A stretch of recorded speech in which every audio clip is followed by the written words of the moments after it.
Listo, vamos. ¿Okay? Cuando guste. Ya, ¿estamos? Ya. Todos vamos.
Great.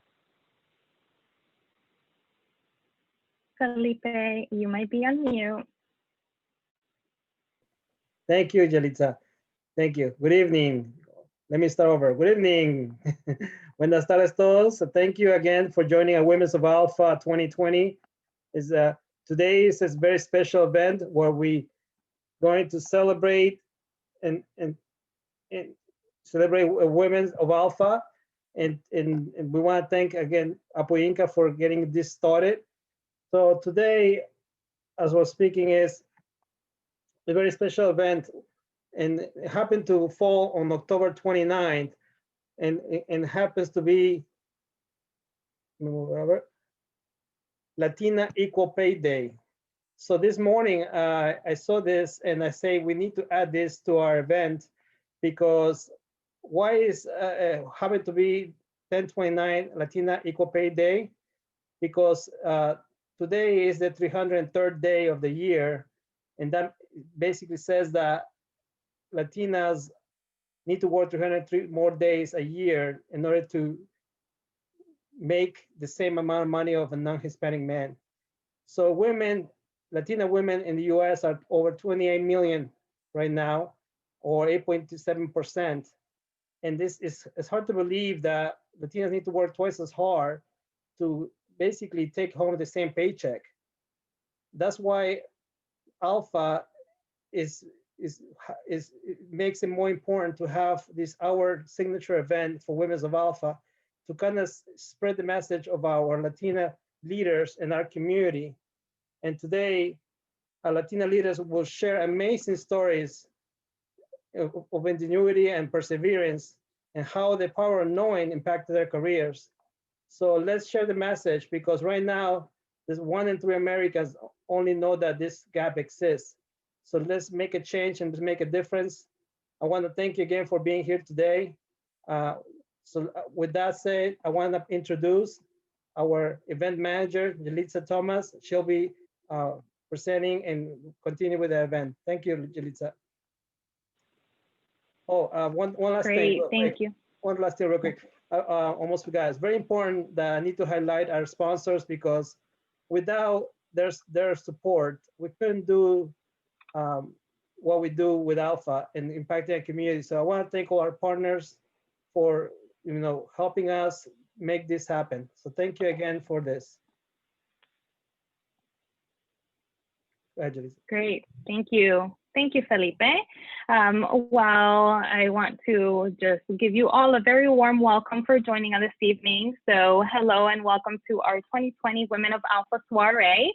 As Felipe mentioned, my name is Yelitza Thomas and I'm the Women of Alpha event manager for the Atlanta chapter. So on behalf of the entire Atlanta chapter board, we want to thank you for joining us tonight in a different way than previous years. Nonetheless, we're so happy that you're here. So this year's Women of Alpha Soiree theme, as Felipe alluded to, is the power of knowing. So it's really just a combination of many powerful Latinas in the corporate world and also in our community that will have different chats about different things that they had to know in their career to get to where they're at today, who they had to know, and really why was it important for them to know a lot of the things that they now know today in order to get where they're at in their career. So as you all kind of experienced at the beginning of our event here tonight, we will have great entertainment for you to make you feel like you're at the Women of Alpha Soiree like years past. So tonight we do have Apu Inca, who you just heard from, to kick us off. Apu Inca is a musical group, popular Peruvian and Latin American pop music group, which was founded in Atlanta back in 2008. And then to close out the night, we have DJ Fernando taking us into the weekend, because it's almost the weekend, hooray, with some great tunes to allow us to enjoy the rest of this evening and really kind of make us feel like we're all together in a banquet hall with the Women of Alpha Soiree. Finally, to keep things engaging throughout the night, we want to make sure that we see you. So I know that we aren't able to see all the amazing people that we have joining us here this evening. So we do have a social media hashtag that we encourage you to strongly participate in, just to show us what great of a time you're having this evening at the Women of Alpha Soiree, enjoying a lot of the entertainment that we have planned for you, but also just you really engaged and listening to our amazing panelists of Latinas that we have here this evening. So make sure to take a picture or a video of yourself at your home, enjoying the program that we have scheduled for you today for a chance to win a prize at the end of this evening, which could be a gift card to either Amazon, Starbucks, or your favorite retail store. We'll be announcing the winners of the social media, I guess, challenge, if you want to call it, at the end of this event. And as a reminder, the hashtag for you to be able to submit your photos in order to win a prize is hashtag WOA 2020 ATL. So hashtag WOA 2020 ATL for you to go ahead and tag on your photos or videos or even your Instagram stories for us to choose you, hopefully at the end of the night, for one of our amazing prizes. Great. So like I said, super excited that you're here with us this evening. So with that said, we'll actually go ahead and kick off our evening with our keynote speaker. So we're gonna stay ahead of schedule here since we do have so many different panelists and some great engaging conversation that will be happening. So with that said, I'd like to introduce Marianne Gomez-Horta. Marianne Gomez-Horta joined the Congressional Hispanic Leadership Institute in 2011. Under her leadership, the organization has grown in influence and impact. She has enhanced and created programs that promote diversity of thought, increase awareness of contributions by Americans of Hispanic heritage, and partnered with national and international organizations to create networks to support thoughtful decision-making and collaboration to benefit Hispanic communities.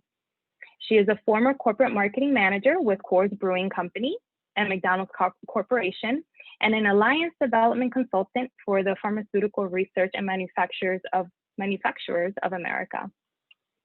Marianne currently serves as the chair of the Hispanic Association on Corporate Responsibility and member of Board of Regents of St. Mary's College of California.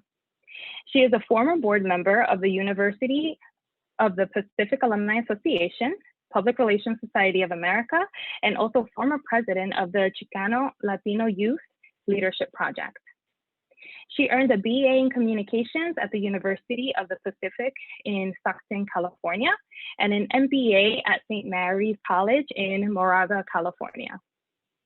A teacher, coach, and connector at heart, she has taught public relations, business, marketing, and public speaking at American University, University of Phoenix, and Yale College. Marianne is also extremely proud of her parents. Her father is from Michoacan, Mexico, and her mother is from Brownsville, Texas.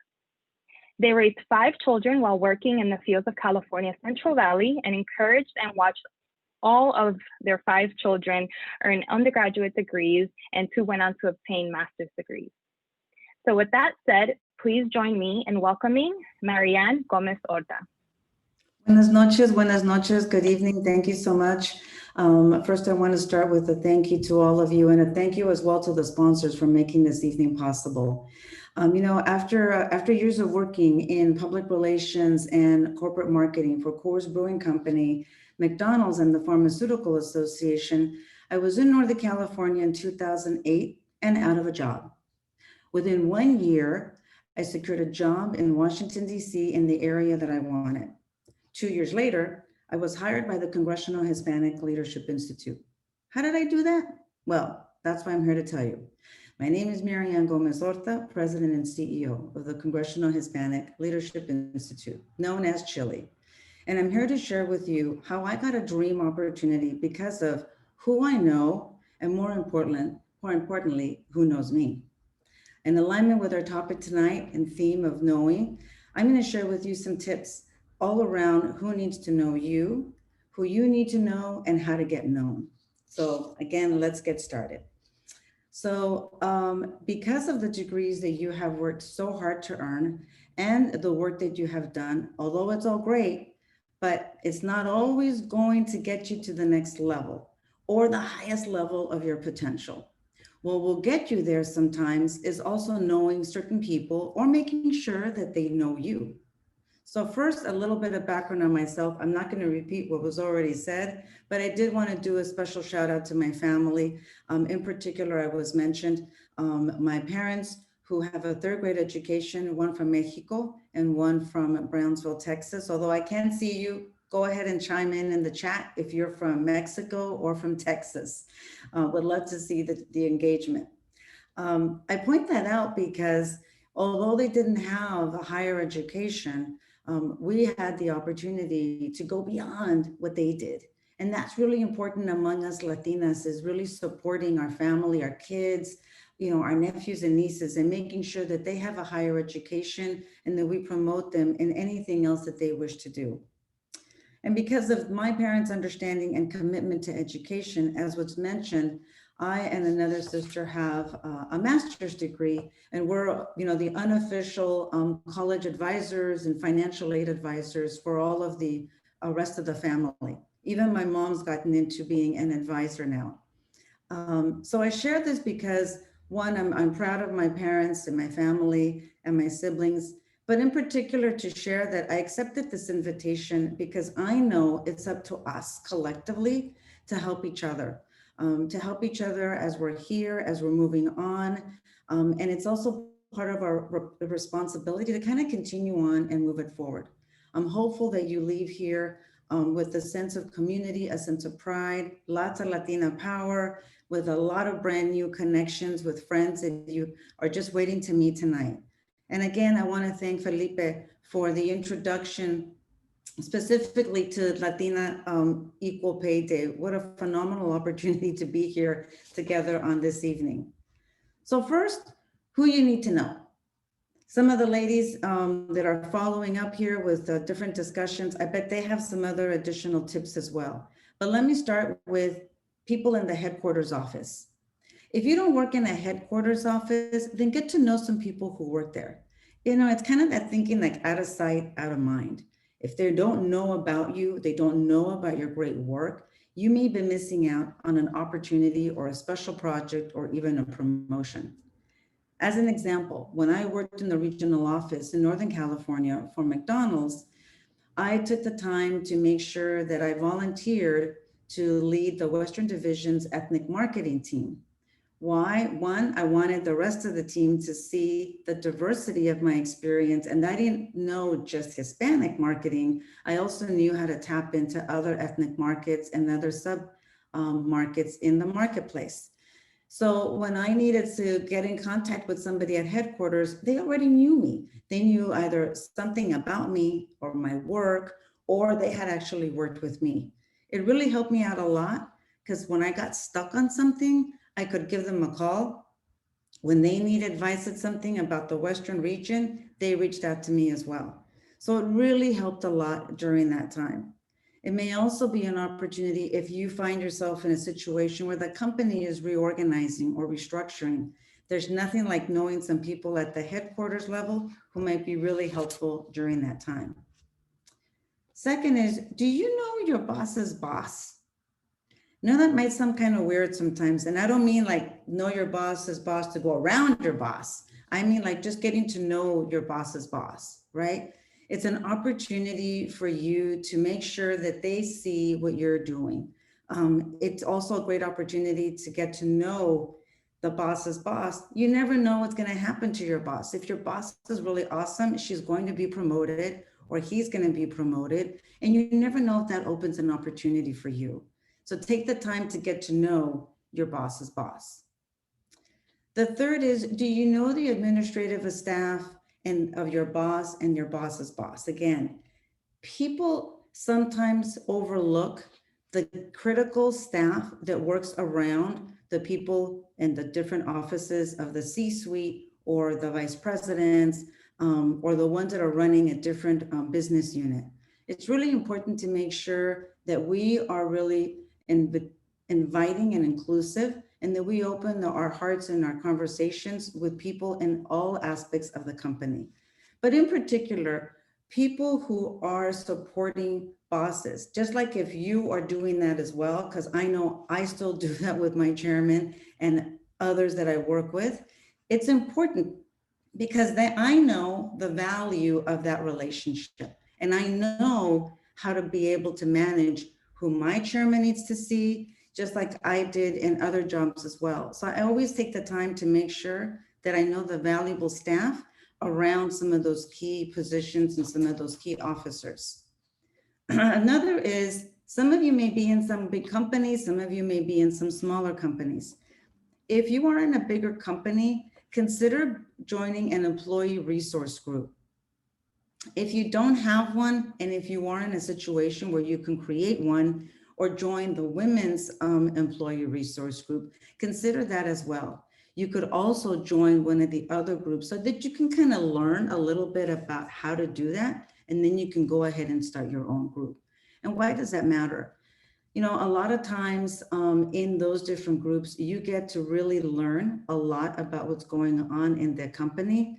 The higher ups see who's on that list. They get to see you at a different level. They get to see your leadership at a different level. So maybe you don't see them all the time, but they know who's on that list and they're keeping an eye out on to see who's coming up on that list. The other is the cross-function colleagues. If you're, for example, in finance, get to know the people in marketing. If you are in operations, get to know the people in HR. Just as an opportunity, again, both to show your value and also to learn about other areas and to be able to connect with people in other departments. You want to make sure that other people are going to be able to talk about you in a very positive light when you're not there, or think about asking you to join a committee or a project if your name doesn't show up on one of those special assignments. The other is community leaders. You know, in the introduction, there was a reference to my community service, and I've always been really, really involved in the community. I think a lot of times as Latinas, you know, different times of our career, we get involved in different communities. And I really encourage you to do that. And I encourage you also to maybe be really committed to like 1 or 2 organizations for a 2-year term or a 3 or 4-year term, and then think of serving in a different organization. Hopefully you can sign up to serve on a committee or a special event that's maybe just on a weekend. It all really depends on the time that you have, so you can balance things out with your family and your work life as well. And it gives you an opportunity to really connect with other people in the community. Again, it's an opportunity to connect with them because it's about them having an opportunity to get to know you, but it's really about who you also need to get to know. Now, shifting gears, who needs to know you? So I'm going to start with one that maybe doesn't seem like should be on the list, but your boss. Yeah, it may seem kind of a little strange, but you know, does your boss really know you? Does your boss really know what you're all about, what value you bring? Are you able to bring something to your boss that's not even in the job description that you have? You know, bosses really appreciate, and I know if there's some bosses in the house here, I know we all appreciate when people sometimes go out of their way to help us out with different things. And it's even nicer to know that somebody can help us with something that our bosses are going to also appreciate. So make sure you kind of think about that as well, to make sure that your boss really knows the other value, maybe your goals. If your boss is open to that conversation, really kind of dig into that. If your boss is not ready to have those kinds of conversations, that's okay. There's always a time and place, and maybe it's a different opportunity that ends up being mini conversations instead of one longer conversation. So I always like to start with the boss. The other is mentors. If you don't have a mentor now, and I'm sure the ladies in the panel are going to discuss this, we've all had mentors. We are not doing our best work because we've been doing this by ourselves. We all have people, men and women, older and younger, that have been there with us and for us and have been mentors as well. A mentor doesn't necessarily have to be somebody who's older. It could be anybody who you feel is going to provide some additional value for you and that you can help them as well. It's important that they know you, because when you're not around, again, it's important that they think about you. It could be that they know that there's an opportunity for you someplace else, either in a different department, in the same company, or maybe in a different company. Or if you shared with your mentors what you're interested in doing in the community, they might be able to help you out there as well. The other is to consider joining trade associations. So just like ALPFA, there are other trade associations specifically that you can join where you can learn different types of workshops, topics, resources. You know, sometimes you don't get that kind of training at work.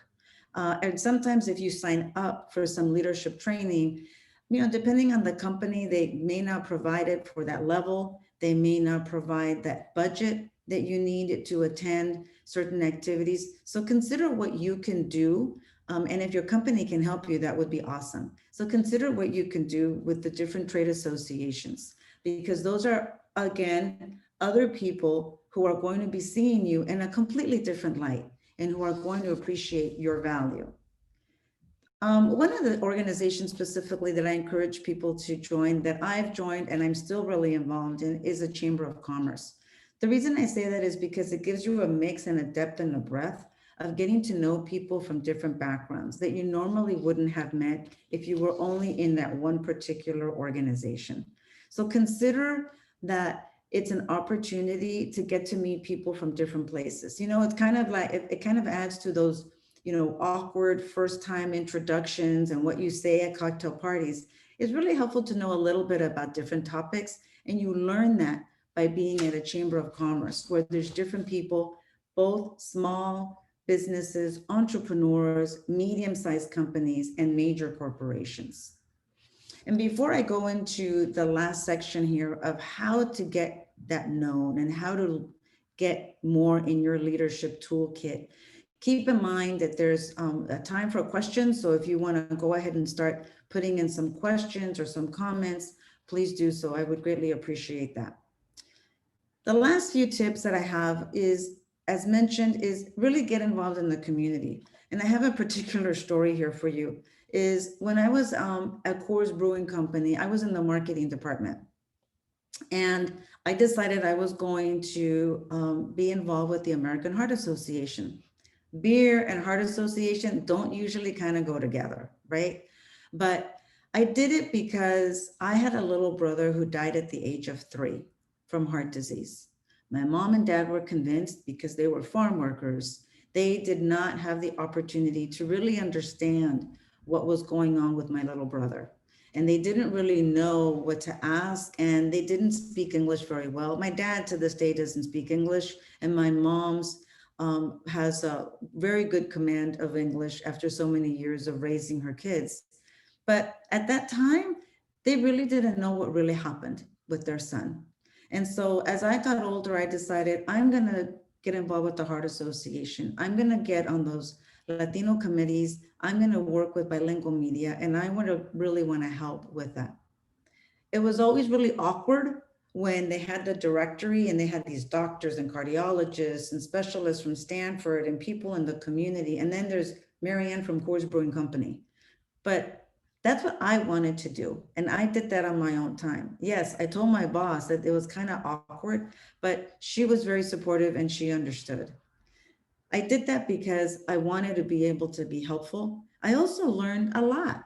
I learned during that time about stents. I learned about how to work with media. I ended up chairing the media committee. And then I signed up for the finance committee. I don't have any major finance background, and that's before I even got my MBA. But I did it so I could learn about finance and investments.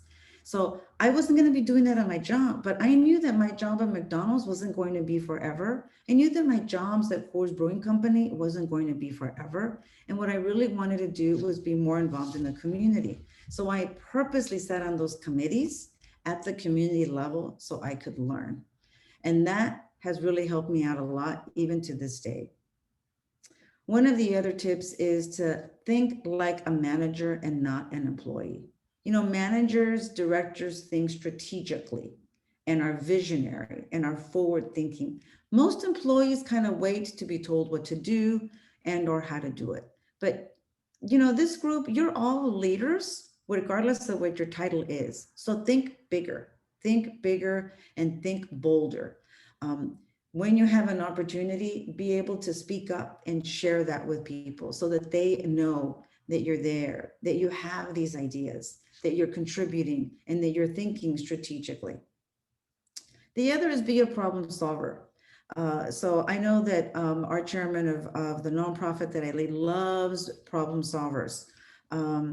The opportunity is to look at if there's a problem that you can help solve, or you can bring somebody with you to help solve that problem.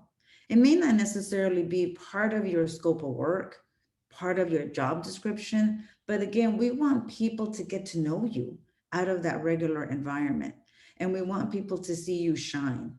And we want to see, especially in this environment, we want to see other Latinas. We want to be the Latina supporting another Latina. So we want to see you shining. We want to see your problem solving skills. The other is to socialize. Yeah, it seems kind of weird. I know that we're all really easy at socializing. I think we have that down. I know me personally during this pandemic, I'm really missing my comadres. I'm missing my girlfriends. I'm missing my family. And I'm missing all the hugs and the kisses. But from a business standpoint, we need to also balance how we socialize. One of the things that came up when I was working at Coors Brewing Company, this is totally dating myself, in 1996. I didn't play golf. You know, I thought for me, it was some old white guy's game. I was never going to do that. And then I noticed, as part of the marketing team, I'm supposed to be working with the sales team. But I noticed that the majority of the sales team and the vice president of the office would go out golfing. They'd go out on golf tournaments. They'd go to beautiful places for these tournaments. And I was always the one coordinating, giving them the check for the charity, but I didn't usually go to the events. Well, turns out that there was a sales incentive. We ended up winning golf bags. So I got a golf bag and clubs. I took some lessons, and guess what?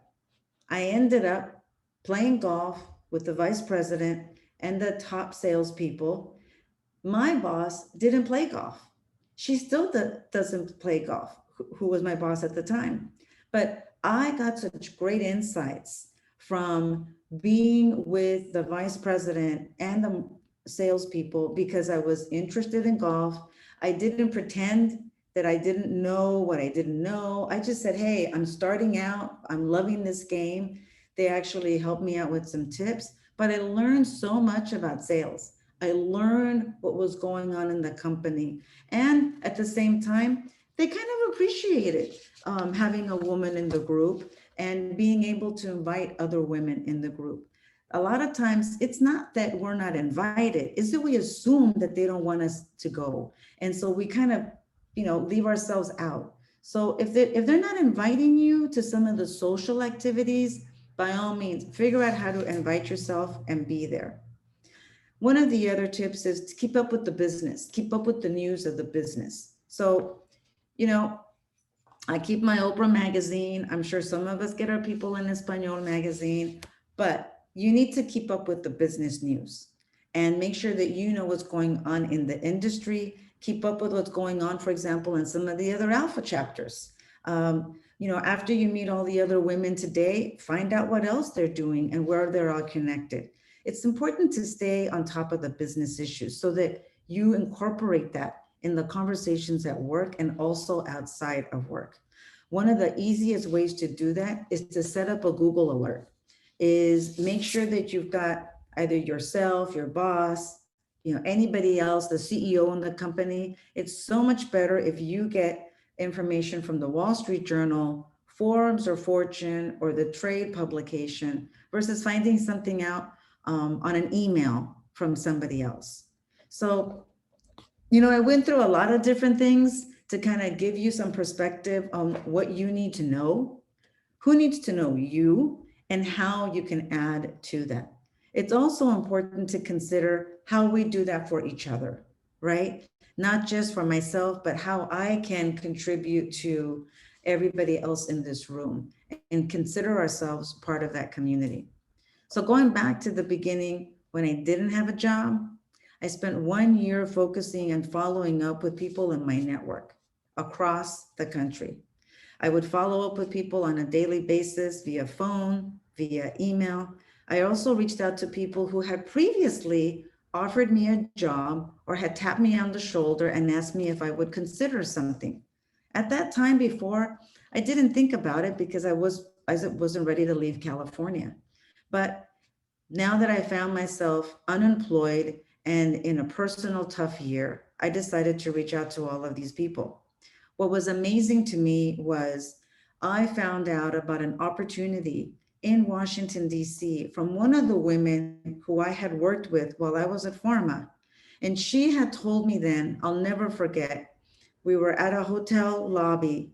It's the Sofitel here in DC. And I'm sitting there with her and she says, you know, Marianne, with your community service work and your corporate background, you really should consider being in Washington, DC. And I thought, oh, you know, probably not yet. Well, guess what? Somebody else told me the same thing who I was working with. So I reached out to several people, and then some of them reached out to somebody else who had tapped on my shoulder before. Long story short, I got a job opportunity and moved across the country because two women, two Latinas, saw something in me many, many years before, remembered me. I stayed engaged with them, and I got the job. I got the job, I got that opportunity. And then 2 years later, because of other people who saw what I was doing, I had the opportunity to join the Congressional Hispanic Leadership Institute. The most of the jobs that I've had have been because of people have had the opportunity to get to know me and get to know my skills and get to know what I can bring to an organization. So I really encourage you to think deeper. This is a great time as we're all working from home, or at least most of us are, to kind of start planning a little bit for what we need to do and how we can tweak who we need to know and who needs to know us as we go into 2021. And with that, I'm going to say thank you. I'm looking forward to your questions. I'm looking forward to meeting you, and I'm looking forward to the conversation with the rest of the Latinas. Muchísimas gracias. Yes, and that was such a powerful speech. I mean, obviously I'm Latina as well, so I am here for all of the inspiration and the motivation, and that was definitely a very inspiring and powerful speech, so gracias. Great, so with that, we want to actually open it up for a few questions. So we typed in the chat box to please have some questions ready and go ahead and just chat them in the box. I don't think I've seen any questions come in, so we'll definitely encourage you to type in a few questions while I ask Marianne a question myself. So Marianne, if you could just please kind of shed a little bit more light on maybe a specific advocate or mentor that you had during your career that you felt like really pivoted your career, and how did you go about finding that advocate or that mentor? So there were two. Interesting enough, one of the very first ones was a white male. And I say that intentionally as well because we can't leave everybody out as a potential mentor. He saw an opportunity and really pushed me, like those little gentle pushes. Sometimes we don't think that we can do it. And then you have somebody who's your boss or a colleague that says, oh yeah, you should apply. You can do that, and you got to learn how to stretch yourself. So Robert was the very first person who really was kind of my mentor, my sponsor, former boss. And he really encouraged me. He really encouraged me to think out of the box. He encouraged me to represent the public relations firm that I worked for at the time where he was. And he really took the time. I also told him that I wanted to improve my writing, and he had a master's in technical writing. To this day, I've never met anybody else who has a master's like that. But he just took the time and really helped me a lot. He also stood up for me when there was a client who was not appropriate and was rude to me. He actually stepped in and fired the client because of how they treated me at a meeting. And years later, the woman who I worked with before, Clara Padilla Andrews from New Mexico, I still to this day love her to death. She's a former Secretary of State from New Mexico. She really taught me a lot as well. She was my first boss in Washington, DC, and she really shared with me a lot of kind of like big sister stuff. There's just stuff that sometimes you don't learn in school. Nobody's going to tell you at work. And if they do, they are saying it in a very negative way. They're not saying it in an encouraging way. And she was really instrumental in helping out and kind of guiding me. And again, I think because I'm the eldest of 5 and growing up, interpreting and translating from mom and dad, I'm not shy about asking questions. So when I would ask people questions and I would really say, look, you know what, I understood that part, but I didn't understand that part. Can you please help me understand that? And that actually helped me a lot too.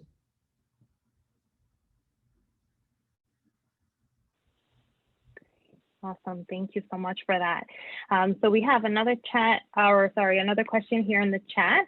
And the question is, please share what you love or enjoy about working in the nonprofit sector and what has been the most challenging part of the job. So let me start with the last part of that question first. Is like I tell my team, we eat what I hunt. That's the hard part, is the fundraising. The fundraising is the most difficult part. What makes it fun and what makes it easy for me is that I believe in the cause. At the organization, we're a leadership development nonprofit. We're a 501c3 nonpartisan organization in DC. We were founded by members of Congress, and our focus is really more on the leadership of future leaders. So our flagship program is an internship program in Washington, DC.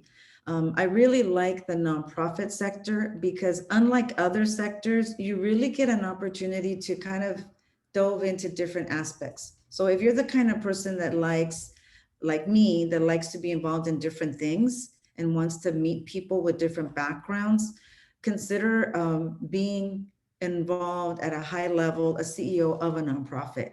I have members of Congress on our board. There's corporate executives. I get to work with college students. And then personally, I really get to help Latino students in particular who are in college. It's also very rewarding to see that we're involved in a different type of atmosphere in nonprofits here in the US. Outside the United States, the charities or nonprofits, they don't really work the same and they don't have the same value that they do in the United States. And so it's a real opportunity to look at either starting a career in a nonprofit, because you get to learn and wear different hats, or later in your life, like me, have an opportunity to serve in a nonprofit where everything that you've done in your life will serve the community.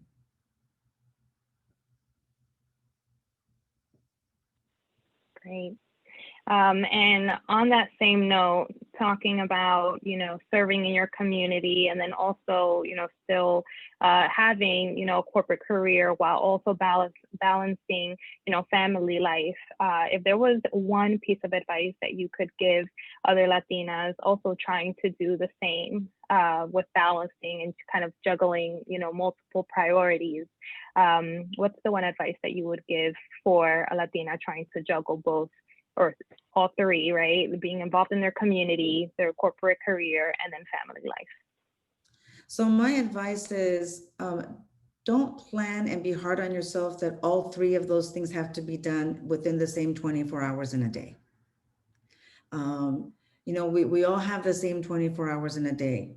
Nobody gets more, nobody can sell any, nobody gets less. We all get the same 24 hours in a day. So you have the opportunity to choose how you want to spend that time, who you want to spend that time with, and also be very appreciative and thankful of who spends that time with you. I say that first because there's sometimes, growing up, myself included, it took me a while to kind of not try to help everybody, right? The idea was that I had to help everybody and then help myself. So I would encourage everyone who's looking at how to balance those things to do a little bit of planning and plan a little bit of how you want to spend some time. And it's okay if Monday is all about your family and you have your work hours that are 8 hours or it's 7 hours, but really honor yourself, honor your time, figure out what you need to do so that you show up 100% of the time in everything you do. So it's not 10% for your kids, 20% for your husband or your boyfriend or your partner, and your job gets everything else. Because the people at the job, as much as they love you, it's a job. It's not your family. It's not your loved ones. It's not your kids. So even though there's going to be heavy times, what I've had to do is I look at my work and I know certain times of the year are just going to be busier at work, right? So I kind of plan with my husband and say, okay, honey, this is going to be really busy during this time. So how about we do, a little vacation, the date nights at certain times. And you have to plan it so you don't feel like you're not meeting your own goals. So I would say honor your 24 hours and plan so that you show up for 100% of yourself, for yourself first, and then for others.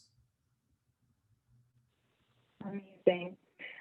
So we actually do have a few more questions here that just came in from our participant list. So this next question actually comes from Kina Franklin.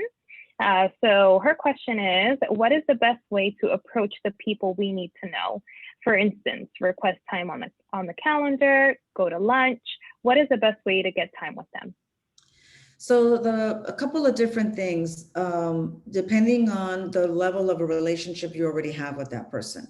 So if you already know them or you know them a little bit, ask them or invite them to a coffee conversation. If you can, my preference is, and everybody is different, but my preference is to email the person. I don't usually text or call people right away because nowadays, people have a mobile phone that's just their phone, sometimes for work and for personal. So I don't want to be calling at an inappropriate time. So consider emailing the person and saying, Felipe, I would love to get to have an opportunity to get to know you a little bit better, learn about your career. I saw you hosted this ALPFA Atlanta program. If I may have, 15 minutes of your time for a coffee, is next Monday at 8 a.m. better, or is it maybe Thursday at 9 o'clock? So I would be very specific as well. Like, don't just say, can we get together? Like, you got to have what you're going to talk about, give the person a couple of options for days, and then you can follow up later. You also can consider, if you don't know the person that well, a little bit longer of an email. And then you can also think of people that you might meet on LinkedIn, because that's another great opportunity right now while people are working from home to connect with people through LinkedIn. Great. Awesome. And now we have one last question here before we continue with the program. So Vanessa, we're actually going to invite you to ask the question live. So we're going to try to use some of our features here. So Vanessa, are you able to unmute yourself and ask your question?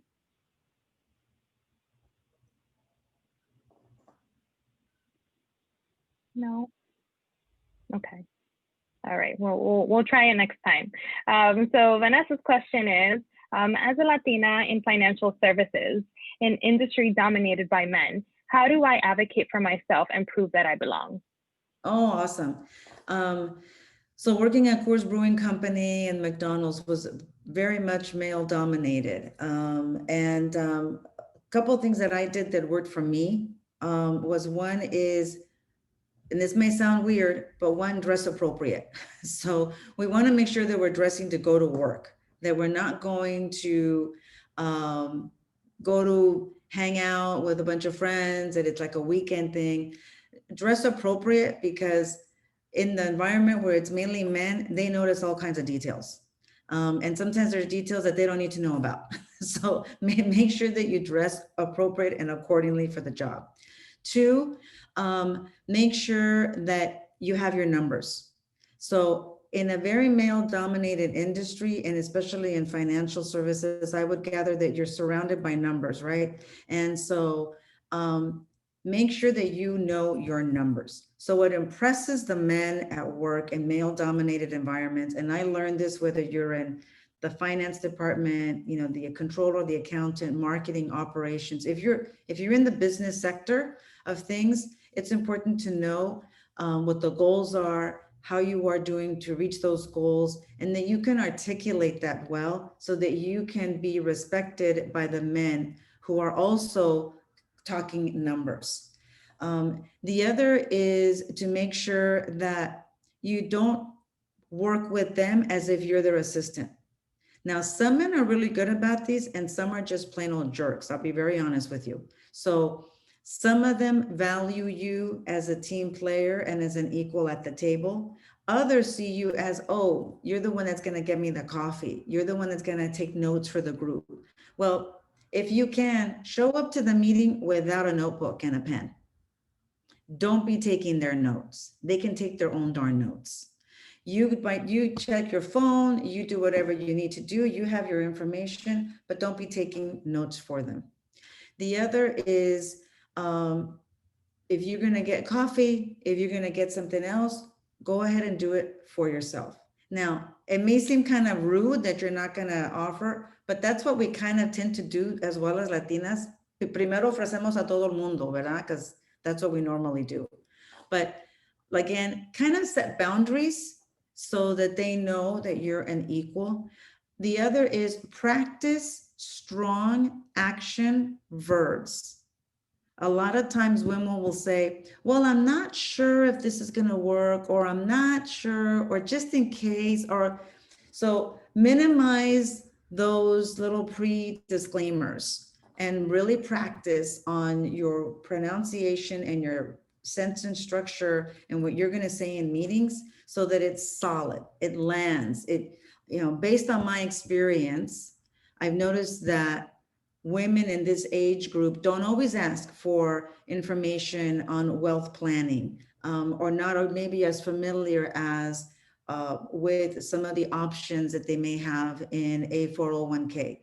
But you use your personal experience as a woman, as a Latina, and your academic and all of your experience, you lean into a conversation using your experience, because nobody can take away your experience. Excellent. Great. So, Marianne, I think you are just, sparking all the energy in all of our participants, because we actually have another question here. And I also see that we have our winners coming in as well from our social media challenge. So thank you all for posting your pictures. So can we continue on with questions, or did we want to, sorry, and this is more of a question for Felipe. Yeah, no, from my standpoint, I'm on LinkedIn. So for all of you who have a question, or if you look on my LinkedIn profile, there's somebody in my network that you think I can introduce you to, or you want to meet, by all means, send me a message in LinkedIn. Remind me that we met on this event tonight, and be happy to help, whether it's a question you have in general or a private message. That's what this is all about. So, al orden, muchísimas gracias. Thank you for the invitation, and wish you all well and good health. Gracias, Marianne.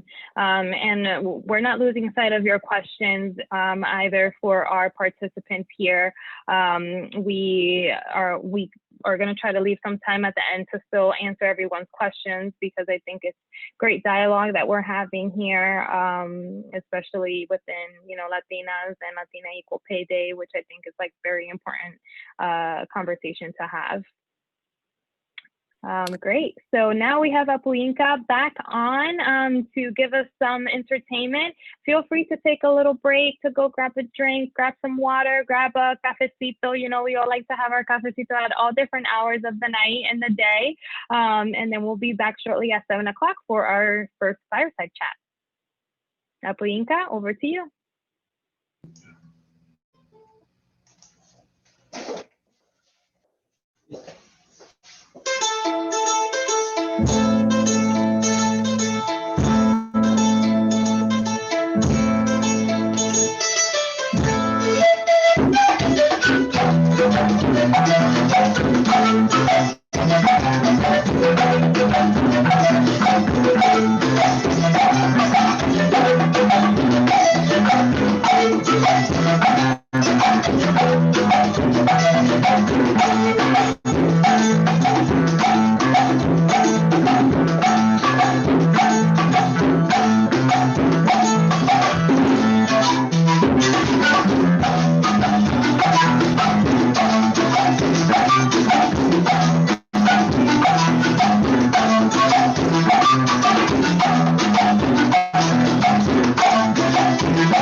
Gracias.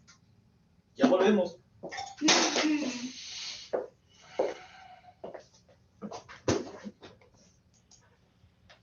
Okay.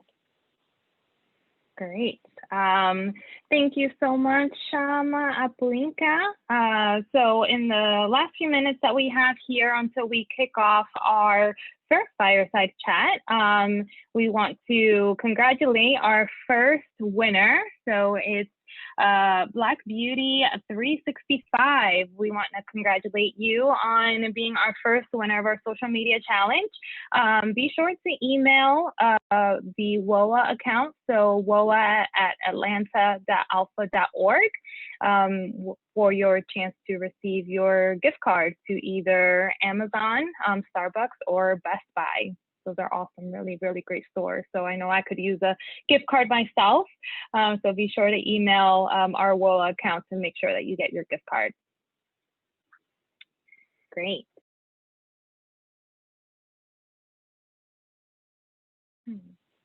Excuse me. Okay, great. So another just plug there to please continue to take your wonderful pictures and your videos and tagging Atlanta or Alpha Atlanta, as well as the hashtag WOA 2020 ATL. So with that said, we will proceed on to our first fireside chat of the night. I would like to introduce, sorry, I would like to introduce Dr. Yvonne Diaz-Clays. Dr. Yvonne Diaz-Clays is the founder, president, and CEO of ISPA, Hispanics Inspiring Students Performance and Achievement. ISPA is a nonprofit organization that mobilizes Latino professionals to serve as role models in educational programs in the communities where they live and work. Diaz-Clays leads by example as an active role model herself.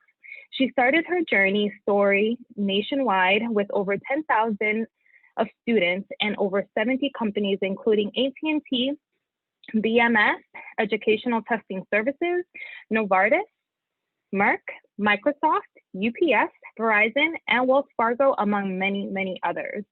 She has spoken at numerous universities, including the New Jersey Institute of Technology, NJIT, Columbia, Princeton, and Rutgers University, and at national conferences such as College Board's Prepárate and the U.S. Hispanic Leadership Institute. Her professional background includes a 10-year career at AT&T as an operations research analyst, supporting network capacity planning initiatives by providing expertise in data analysis, optimization, and forecasting. Yvonne holds a BS in mathematics from the University of Puerto Rico, a master's in engineering and operations research from Cornell University, a master's in mathematics from the University of Maryland, and a PhD in mathematics from Arizona State University. With this background and her professional experience, Diaz-Clays is particularly passionate about growing the pipeline of Hispanic students going into STEM fields.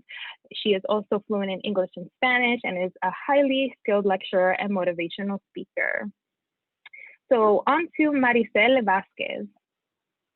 So Maricel Vasquez is the Vice President Trust Officer at Bank of America. Bank of America's private bank. She works with families across the Southeast and Mid-Atlantic regions, helping them engage in wealth planning solutions to achieve greater financial confidence. Maricel has a passion for building lasting relationships with clients and her community. She has over 20 years of experience in the banking, trust, and wealth management field. Prior to joining Bank of America in 2015, Maricel held various roles at the Northern Trust Company and M&T Bank. Maricel is a graduate from the State University of New York, Empire State College, with a Bachelor of Science in Business Management and Economics. Maricel was born in Bayamón, Puerto Rico, and raised in Brooklyn, New York. Go Brooklyn. She currently resides in the Metro Atlanta area with her daughter and husband. Maricel has served on the leadership team of the bank's Hispanic Latino Organization for Leadership and Advancement, also known as HOLA, Employee Network since 2016. She is the current co-chair of OLA as well. So with that said, please help me in welcoming Maricel and Yvonne. Over to you. Well, thank you, everyone. It's so exciting to be here, and we want to start this conversation. I'm really honored to have the opportunity to speak with Maricel. We share our roots from Puerto Rico, so we chose La Bombonera as our background. And I want to just start, I'm so inspired by you and your accomplishments. I wanted to know, as a Latina, what are some of those challenges that you have encountered in life, and any words of advice on how you overcame those challenges? Absolutely. That's a really important question. And I'll start with the advice piece. It's really important to know that you can't always do it alone, that you must advocate for yourself, and that, it's okay to ask for help when you need it. I was born in Puerto Rico, and growing up, I've had a lot of challenges. I'll start with my poor upbringing. And like the refrán says, I was pobre en el amor, pero rico en el dinero. We grew up with not a lot of money, but just, a very loving household. My first home, I'll say that my first home was literally a shack with an outhouse in Puerto Rico. So that was a challenge. My mother fled Puerto Rico at some point when we were a little bit older, with me and my siblings, to escape an abusive relationship. So, the move was not a fun one, or not planned. I grew up in Brooklyn, and that was the Brooklyn of the late 80s and 90s. And it's a much different Brooklyn today than it was back then. So there were definitely many challenges there. I came to this country not knowing any English. So I was in an ESL program for many years. I became a mother, and at a really young age, and married a Marine. And so we were forced to move around a lot, because of his career. And I'm currently in a field where there's not many Hispanics at all. I've found myself to be the only one in the room many times. And so, some of the ways that I overcame a lot of these challenges, I'll say it wouldn't be possible without my community and without somebody helping to lift me up. There was a not-for-profit organization in Puerto Rico that provided shelter and legal assistance to my mother, which allowed us to move to the US safely. I remember when I was in the 8th grade, I bumped into one of my favorite elementary school teachers. And I was talking to her and just telling her how I was zoned to a failing school that did not have a very good graduation rate, and I was not happy about that. She happened to be working for the Board of Education at the time. And so she managed to change my zone school, to a better school. And it happened to be a school that had a business program, which introduced me to what I do today. And today I'm lucky to work for Bank of America, a bank that promotes and puts so much work into our employee networks, which, that has helped me and opened many doors and introduced me to many people that, that have become part of my community, that have helped lift me up. With my background, I've had to learn a lot of things in life, and education for me has played a major role in my success. So I understand, Yvonne, that you have an interesting educational journey. I know that there are less than 3% of Latinos that hold advanced degrees in the US, even though there are 60 million of us in the US. Can you share a little bit about your educational journey? Yes, thank you so much. I was really enjoying learning about, your story some more.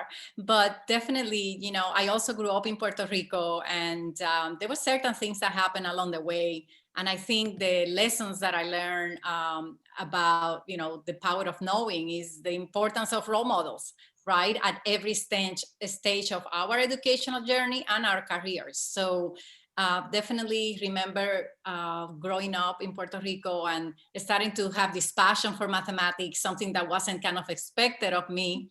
And going to in high school, having a teacher really saying that he didn't believe I could do well in the class, and putting all the effort to making sure that I could really show him that I could be, the best student for him.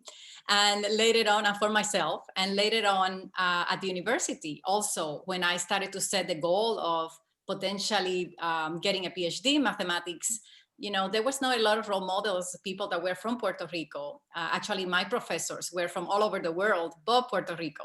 Until one day I signed in a class and it worked out that that professor was Puerto Rican. And that moment changed my life because he validated my vision for myself. And so I went to do the same. I came to the United States, and after many, obstacles and definitely asking for help, a lot of self-advocacy, a lot of, relying on networks of people that supported me along the way, I achieved that dream of becoming a doctor in mathematics. And, going into the industry and getting my first job, the power of role models again was very important, because even when I started, in my job, I worked for AT&T. I remember looking for role models, is there anyone here that is from Puerto Rico? And I never forget a woman who is now the chair of the board of directors for the organization that I lead, Yvonne Shepard. We share the same name, and she was an executive. She was a Puerto Rican at AT&T, and she was an executive. And it was amazing for me to know, even though I didn't meet her, that knowing that she was there made a big difference for me. So that has kind of continued to be a theme in my life, to the point that, the organization that I lead is all about bringing role models to our youth.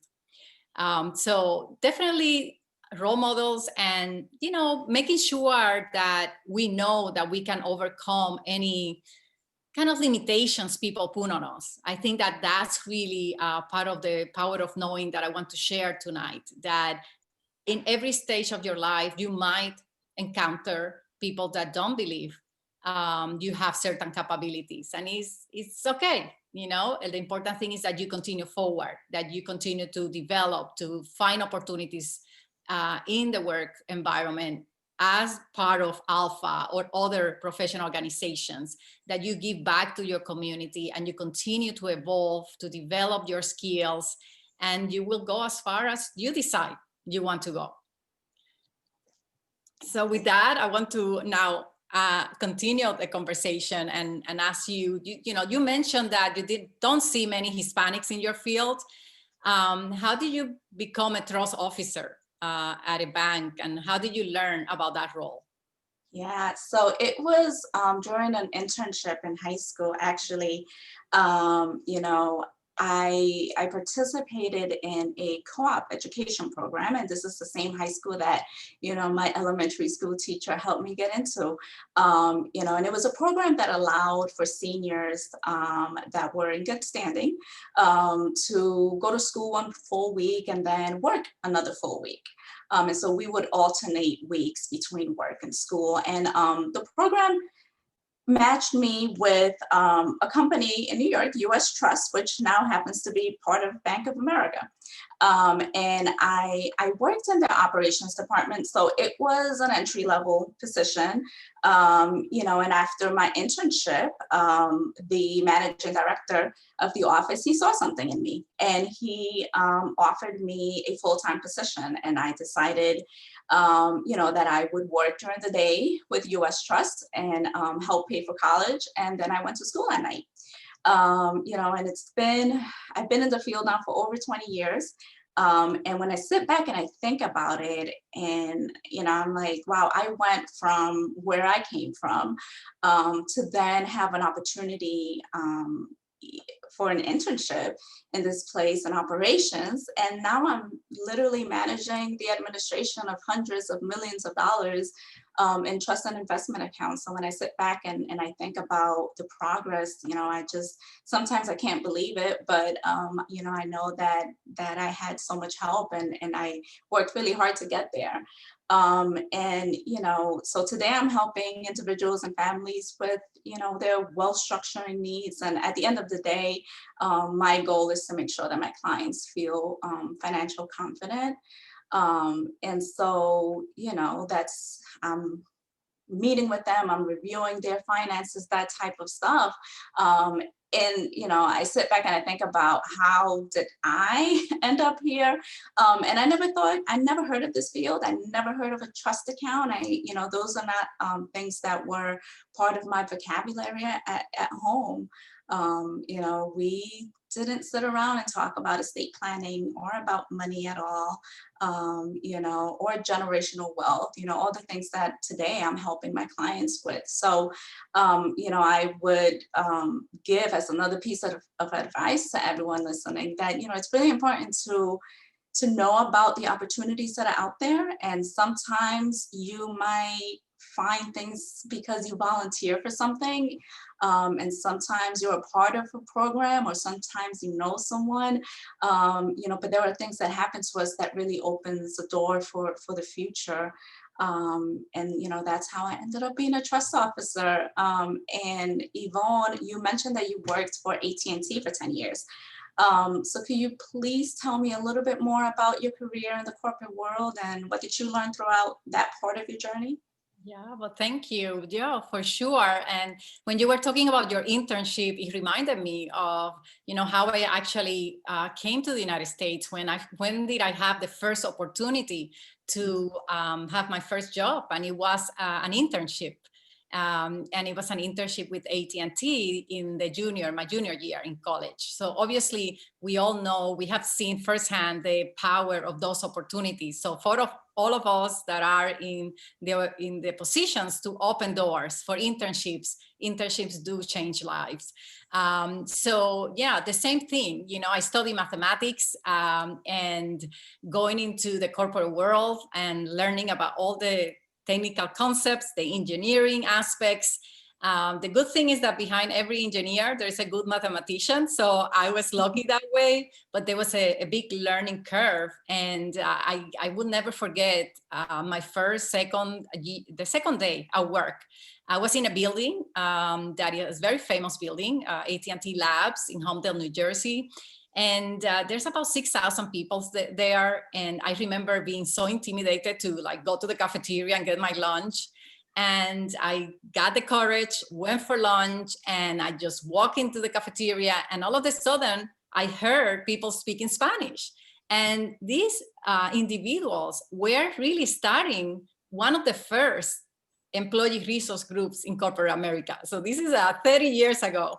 And it was amazing. Instantly, I had a network of people that, helped me with all sorts of advice and guidance for my career. And I became very involved with this organization. We went from being just an employee group to the employee resource group to the business resource group. And I always say, it's the power of these opportunities. It's like the enriching experience of being part of an employee resource group, because you can really literally use this forum to advance your knowledge about the company, learning about all the aspects of the company. You can meet people that you usually will not meet in your day-to-day. For someone like me, that I'm a mathematician, being able to plan events, to present ideas, to coordinate with other people in other cities. Back then, we didn't have the power of Zoom and all of this technology. It was amazing. It was really what helped me really develop certain skills that are so critical today for the work that I do as the CEO of HISPA. So definitely, I'm very passionate about employee resource groups. I believe that, they offer so many opportunities for you to really try some skills that you don't do in the day-to-day job. And that is going to open so many doors for you to try other projects, to work with other people, and really I encourage everyone, if you're not part of one, to definitely take advantage of that. And also it's coming together to serve and support our community. So definitely, when we talk about the power of knowing, I want everyone to know about employee resource group, business resource groups, employee networks, affinity groups, all of those names. If you are in a company, if you're looking for a job, make sure that you are looking for what kind of groups do they have and what opportunities they offer. They're very, very important. And they are very important for your own career too. So yeah, with that said, I work with a group of people here in New Jersey from Bank of America, OLA. So I heard that you're the co-chair of OLA. And I want to know more, like what kind of community partners do you have? How does it feel to lead a group like a business resource group at your company? Absolutely. So you mentioned the power of the employee networks, and I'll tell you that the one thing that I've learned with my experience with OLA and with the employee networks is, the power of learning how to bring your true and honest and authentic self to work. That is the most significant and most powerful thing that I've learned in my journey.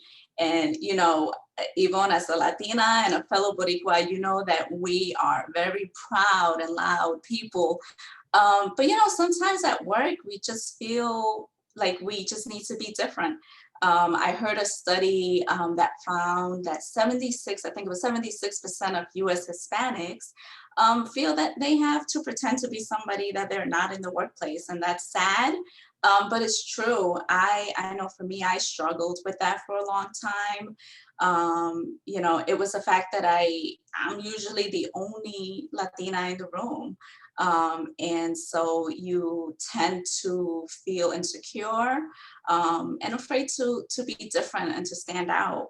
I doubted myself many times for such a long time, and my entire mindset changed when I started working with the bank, because Bank of America, they truly understand the importance of bringing yourself to work, and I think it's so important because, it's something that it's good for the employee. It's good for the community that we serve when we're being ourselves, and it's obviously good for business. So it's very simple. I truly appreciate I think that you need, when you build heart-to-heart relationships with people, that's when you really, really get to know them and appreciate them. So finding that space where you can be yourself so that others can truly get to know you and appreciate you is so important. And, like I said, I found that with my employee networks, and that's part of the community that I've built, that I can lean on and that will help me, lift me. Groups like ALPFA and OLA and all of our ERGs, BRGs, they really help in that regard. And, I think that attending events and attending not just events for Hispanic or women, but all types of events and getting involved in all, ERGs and BRGs, it's helpful because it's all about getting to know each other, loving each other and appreciating our differences. But, it all starts with you loving yourself and learning to love yourself. So I will ask as my final question, as a co-chair of OLA, and in my role with the community, we often look for community partners that can help members impact our communities. Can you tell me how you started in a not-for-profit organization, how you ended up leading one? Well, thank you so much.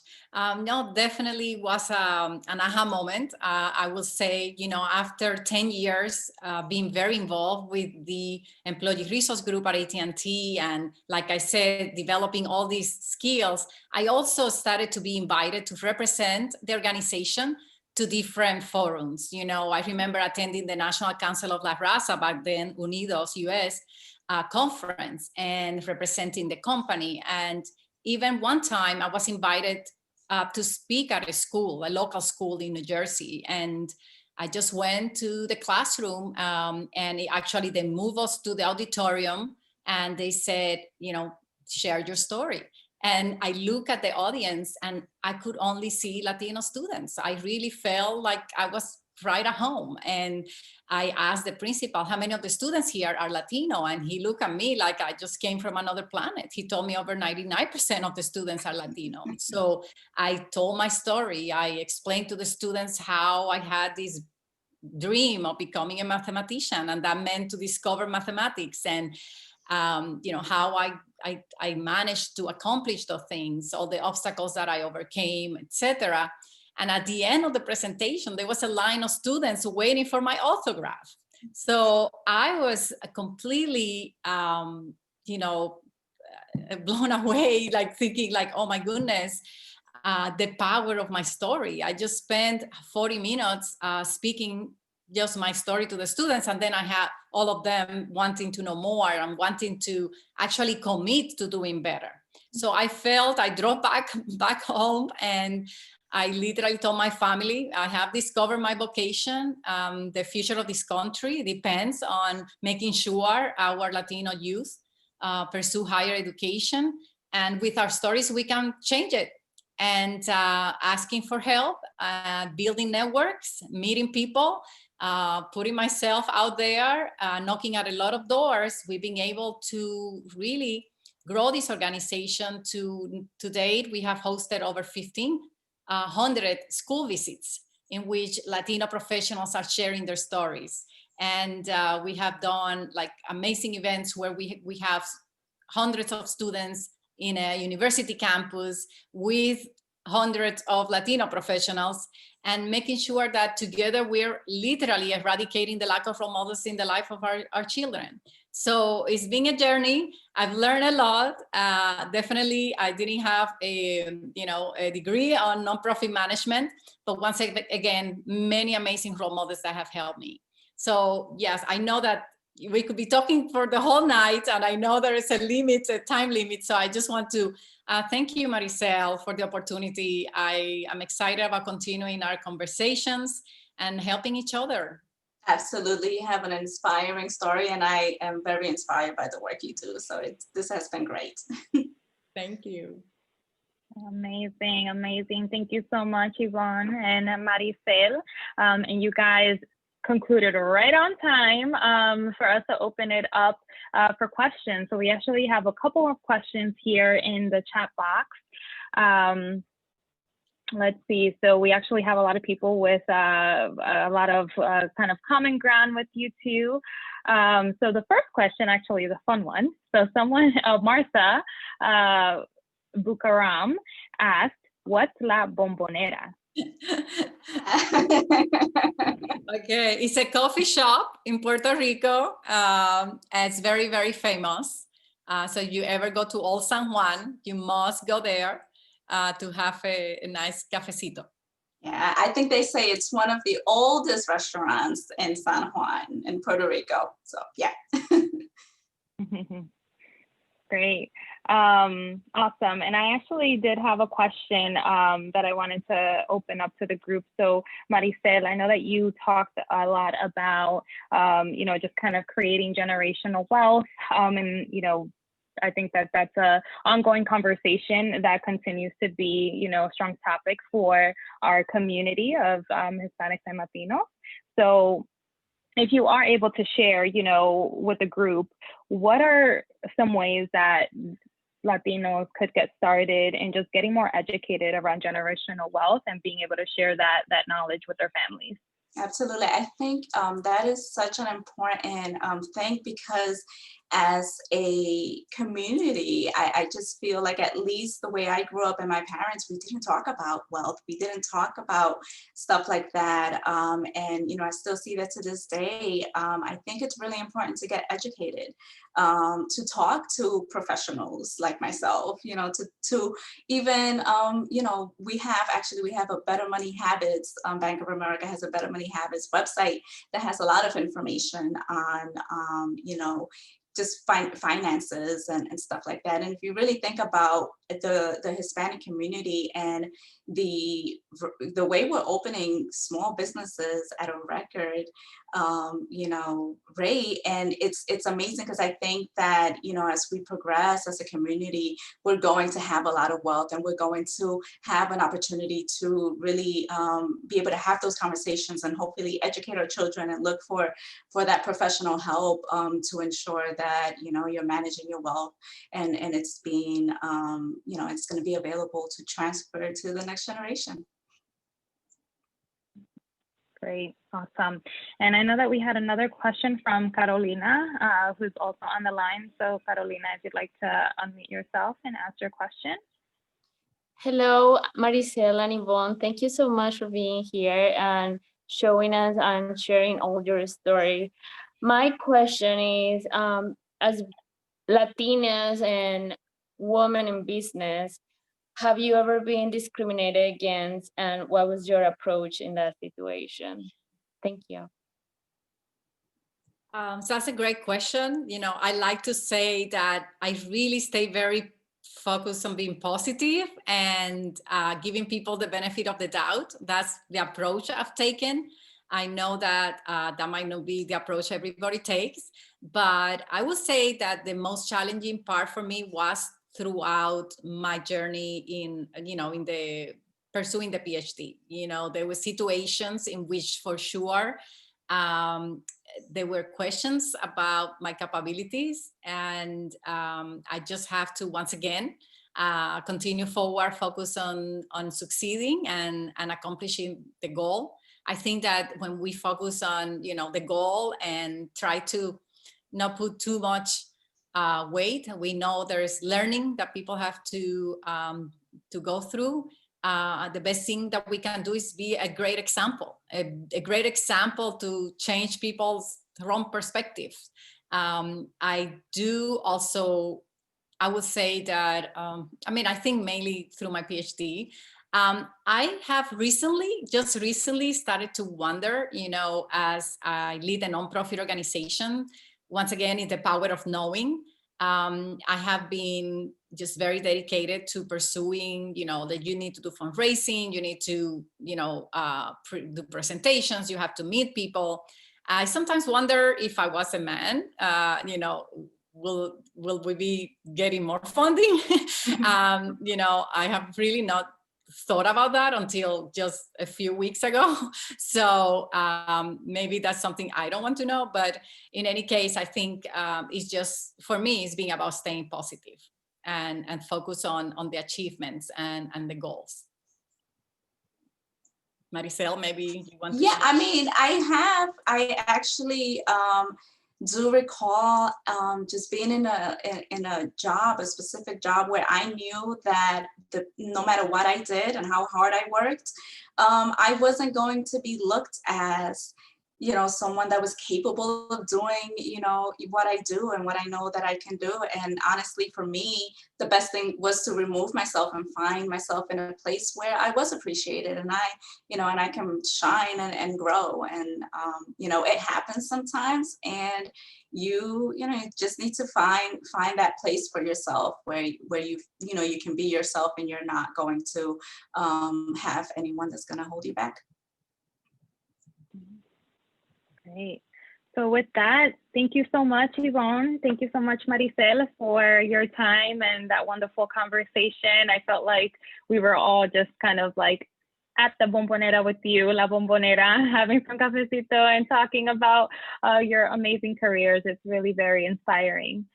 So with that, we want to welcome Abuinka back for some additional tunes and give everyone a mini break. And we will get started here in the next 2 minutes for our number 2 or our second fireside chat. Again, another reminder to Please continue to post your pictures, your IG stories, your LinkedIn post, Facebook, with you enjoying the soiree tonight, and make sure that you email woa@atlanta.alpha.org. We do have our second winner here, Cynthia. So congratulations. Make sure that you email the WOA email to make sure that you get your gift card, and then we will be back here in a couple minutes. Thank you.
Muchas gracias. Gracias, gracias. Okay, awesome. So moving right along here with our second fireside chat, we are going to introduce Zuraya and Jackie. So Zuraya Tapia Hadley, she is currently the manager of public policy at Facebook. Zuraya Tapia Hadley currently serves as manager of public policy. She is responsible for the company's advocacy and relationships with members of Congress, namely members of the Ways and Means Committee and the Congressional Hispanic Caucus, amongst others. Her issue areas of focus are international trade, tax, and immigration policy. Zuraya began her career as an attorney in private practice at Pillsbury Winthrop Shaw Pittman, and previous professional experience includes leading national and international Hispanic serving organizations, including Executive Director of the Hispanic National Bar Association, Director of the Mexican American Leadership Initiative of the U.S.-Mexico Foundation, and experience in the U.S. Congress as staff of the House Committee on Small Business. She has been named one of the Latina leaders to watch by the congressional news publication, The Hill, and one of the top Latinos under 40 impacting foreign policy by the Huffington Post. She also served on the Governor of Virginia's Latino Advisory Board under Governor Tim Kaine and Governor Terry McAuliffe. Prior to Facebook, she was a frequent commentator on issues of politics, justice, and immigration on CNN in Español, Univision, Telemundo, and NTN 24. She earned a Master of Laws from Georgetown University in International Law and her undergraduate degree in law from la Universidad de las Américas Puebla in Puebla, Mexico. Moving on to Jackie Costello. Jackie is the Senior Talent Acquisition Recruiter at Cox Enterprises. Jackie joined the Cox family over 5 years ago, and she considers it to be the best career decision. She loves finding incredible talent and then subsequently finding them a home in the Cox family. She works in Cox Talent Acquisition, CTA, as a technical recruiter supporting network engineering, outside plant and construction, and enterprise DevOps from time to time.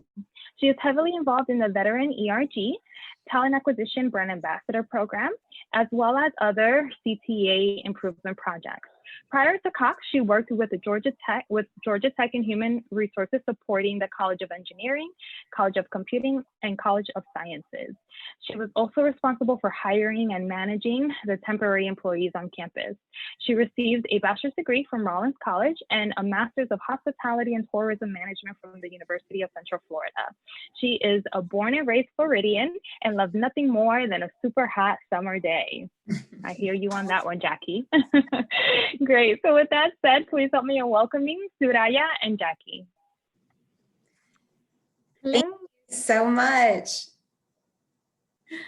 Well, Zuraya, pleasure to share the virtual stage with you this evening. Likewise, Jackie, likewise. And Zuraya had a wonderful idea to feature our background here, which I think is so fantastic. But Zuraya, you have such an impressive background, and you work at one of the most notable companies today in our world. So tell me, what do you love most about your job now, working at Facebook and in public policy? Thanks, Jackie. You know, I have to say a little thing that a lot of people may not know about Facebook that's so important. I got to hand it to the company in terms of, and you can probably be interested in this in terms of the knack they have for finding the right people. It's got to come down to the people. So that's really what I love most about the job, both my team and just everyone I get to work with. Hands down, like everyone is just so whip smart. And not only that, it seems like I haven't met anyone yet who is not a good also team player. I think it was mentioned earlier how, well, Marianne was giving the good advice of how to, be sure to meet people in different business units and do a lot of cross-functional work in a corporate setting. And that is just really not a challenge, or hasn't been for me here, which is so rare. And I know that, right? So I just feel so lucky about that. at the same time, everyone is super smart. So I think especially for the younger folks starting out in their career, it's easy to get that panic of imposter syndrome. Oh my God, these people are so brilliant. What am I doing here? I work for this big company, you know, people are going to find me out. So I think I'm happy to talk about that as a separate topic, but that you and I am sure have gone through and can tackle, but really I think it comes down to the people being great and the support that we get to build community. So you all know, I think Facebook, the mission is to give people the power to build community, to come closer together. And I feel like I do get to do that a lot, especially I think ERGs have been talked about a lot, and through our Latinat ERG, it's just really large, and we have corporate support, and we have, you know, we're organized, and it's a real benefit, along with so many others, of course, that, you know, big companies have, but it really is important to feel supported. And during times like now, like during COVID, right? I think it can't be said enough that when employers step up and really put their employees first, it matters so much. And luckily I have felt that. So I think those are 3 really important things for employers. Definitely. I totally agree. And now I'll turn it over to you. I have questions for you too. Sure. So you and I are both most corporate America is very male dominated, but I think especially in our industries. And as you're working with engineers, and I'm sure you're in a lot of meetings where you may be the only woman or one of very few women. So my question is, how have you excelled? Because you've obviously succeeded and been, you know, elevated through your positions in a male dominated society. And how do you find a way to be heard, even in settings where maybe it's not other people's first instinct to understand your expertise? Yeah. Sure, absolutely. It's a great question. I think a lot of it comes down to being confident in what you bring to the table. I walked into my role at Cox having very little of a background supporting specifically network engineering. I did not know a lot about it. I was quite nervous about it. But a lot of my confidence came from the fact that I needed to remember that the people that I was working with, yes, they are SMEs or subject matter experts in their space. However, I am also a SME, and I have something to say, and I know my job and I know what I do. So let me show you what I can offer and add value to your organization. I found that by me asking questions and by me trying to learn about that area of business, I started to develop a lot of relationships with individuals. A lot of, you know, I always say that, you know, what goes on in a meeting sometimes is a result of maybe the lunch that you had or the coffee that you got with an individual, and you just got to know them a little bit. And you start to build those relationships. And I noticed that the more I did that, the more I learned about the area of engineering, the more knowledge I was able to bring to different meetings, and the more creative I could get with recruiting ideas. And in particular, I was able to ask a senior vice president, it was about 2 years ago, if I could have a large amount of money to pull off a networking event, and he let me do it. And I think that part of the reason he let me do it was just the fact that I tried to make myself very known within the organization and get to know as many people as possible, and just let them know that I was going to try to bring value to what they have. And you know, they always are bringing value to their organization, but I also had a lot to bring too. So I think it's just being confident. And then I also think the thing that we bring to the table is patience and empathy.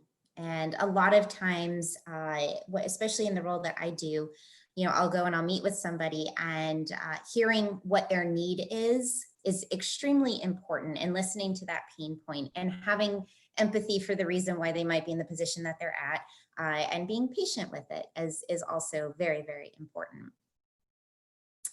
So I will then take it back to you, Zaraya.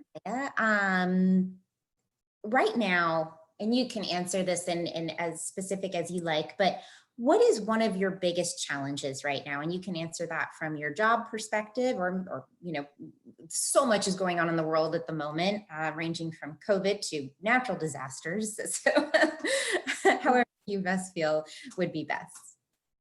Yeah, sure. Well, I guess I can start with that, right? The personal challenges of the moment that I'm sure a lot of folks can relate to, whatever situation you're in, everyone's feeling something. If you're single and living alone, that's really hard. If you are a mom like me with kids and family obligations and just a lot of things to figure out on a number of levels, right?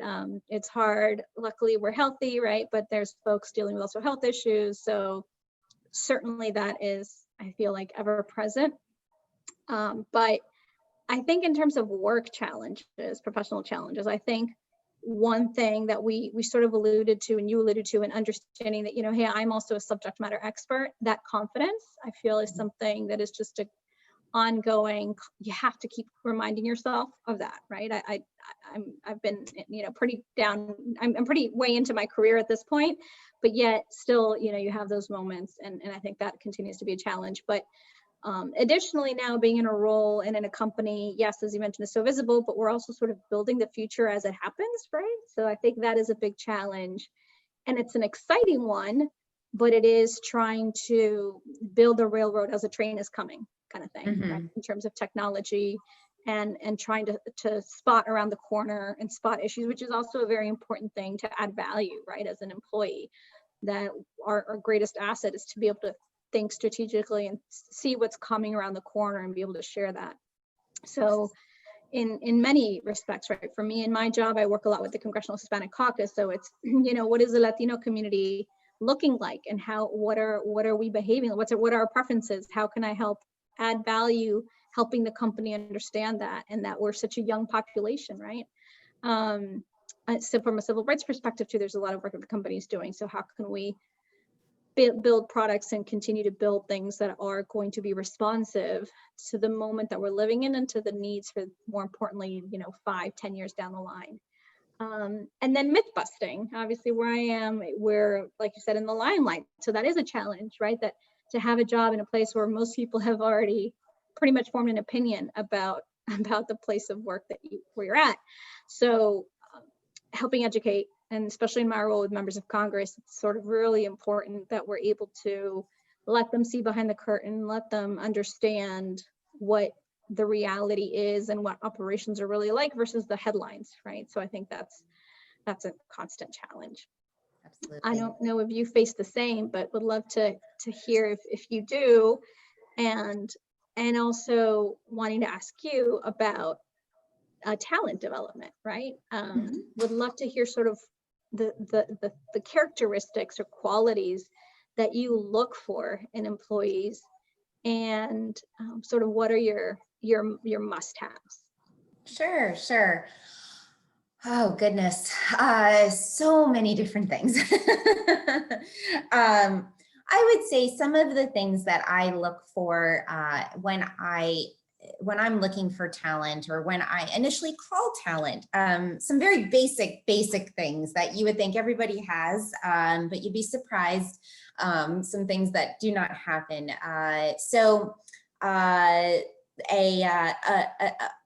A voicemail that is not full these days. So calling a candidate for a job interview and you get that their voicemail is not set up or it's full. So it can be a little frustrating. So again, super basic thing, but that's one. If a candidate answers the phone, I want them to sound excited, that they are, you know, that they're excited about the role that I've called them about. Now, I will say this, I do understand that a lot of people are applying to a lot of different types of jobs these days. So it is difficult to keep track of what you've applied to, where you're at in the process and all of that, which as a side note, I highly recommend a spreadsheet to keep track of all of that. But I always will tell candidates, you know, I'm calling about XYZ job. And if they don't know what I'm talking about immediately, I a lot of times will say, you know what, I'll send you the job description real quickly so you have a chance to review it, and then let's chat on Monday or whatever. If they don't review it after that, or they still sound like on Monday when we speak that they still have no idea what I'm talking about, that's something that I look for. So my key to that is preparation, that someone has done their research. I really think that's very important in talent, especially when I ask candidates, why are you looking to apply, why did you apply to this role? Or why do you want to come work at Cox Enterprises? And I want the answer to be something of value. I want them to tell me something that kind of strikes my interest. In addition to that, I would say I look for people that are able to explain their backgrounds well. They are able to kind of do their quote unquote elevator speech well. I know that sounds like a very simple thing. However, when you ask somebody to say, when you ask someone, hey, please tell me about yourself, it can very easily turn into a 5-10 minute explanation when it should be about 1 to 2. So being able to have a strong explanation of who you are, your education, what you're looking for, what your background has been, and you don't want it to sound rehearsed or robotic or anything. You want to sound natural, but that is something that I look for with candidates is, can they tell me about themselves in a short, succinct, but informative way? Other things that I look for, solid resume, a good, strong resume. Is your resume, a candidate's resume is kind of the marketing brochure to speak for that candidate when the candidate cannot speak for him or herself. So the resume is very important, that grammar is correct, that margins are correct. Again, little things, it happens a lot. Where maybe the grammar may not be correct, and I send it to a hiring manager, and sometimes someone will say, yeah, they clearly don't have attention to detail on the resume, so they might not have attention in the position. So, which is true. And then finally, I'll wrap it up with a place that I look for talent all the time, every day. Probably 3-4 times a day is the good old LinkedIn. I could get on my soapbox about that for a whole session in and of itself, but I look on LinkedIn all the time. I look to see, do you have a professional picture? Is your profile filled out? I look for candidates on there all the time, and the less filled out of a profile it is, the harder it is for me to get an understanding of who you are as a candidate. That's a really good point. And I know that I'm one who needs to always think of using that, updates that's not usually where I place them, right? And that's so important to put your updates in your articles or what you've done, right? Exactly. I know. I always say, put a little marker on your calendar every couple of months to just remind yourself, go into LinkedIn and just make sure everything is good to go. So back to you. What has helped you get to where you are in your career? Is the role that you're in something that you kind of, when you were younger, you were like, that's, kind of a position that I would like to get to one day.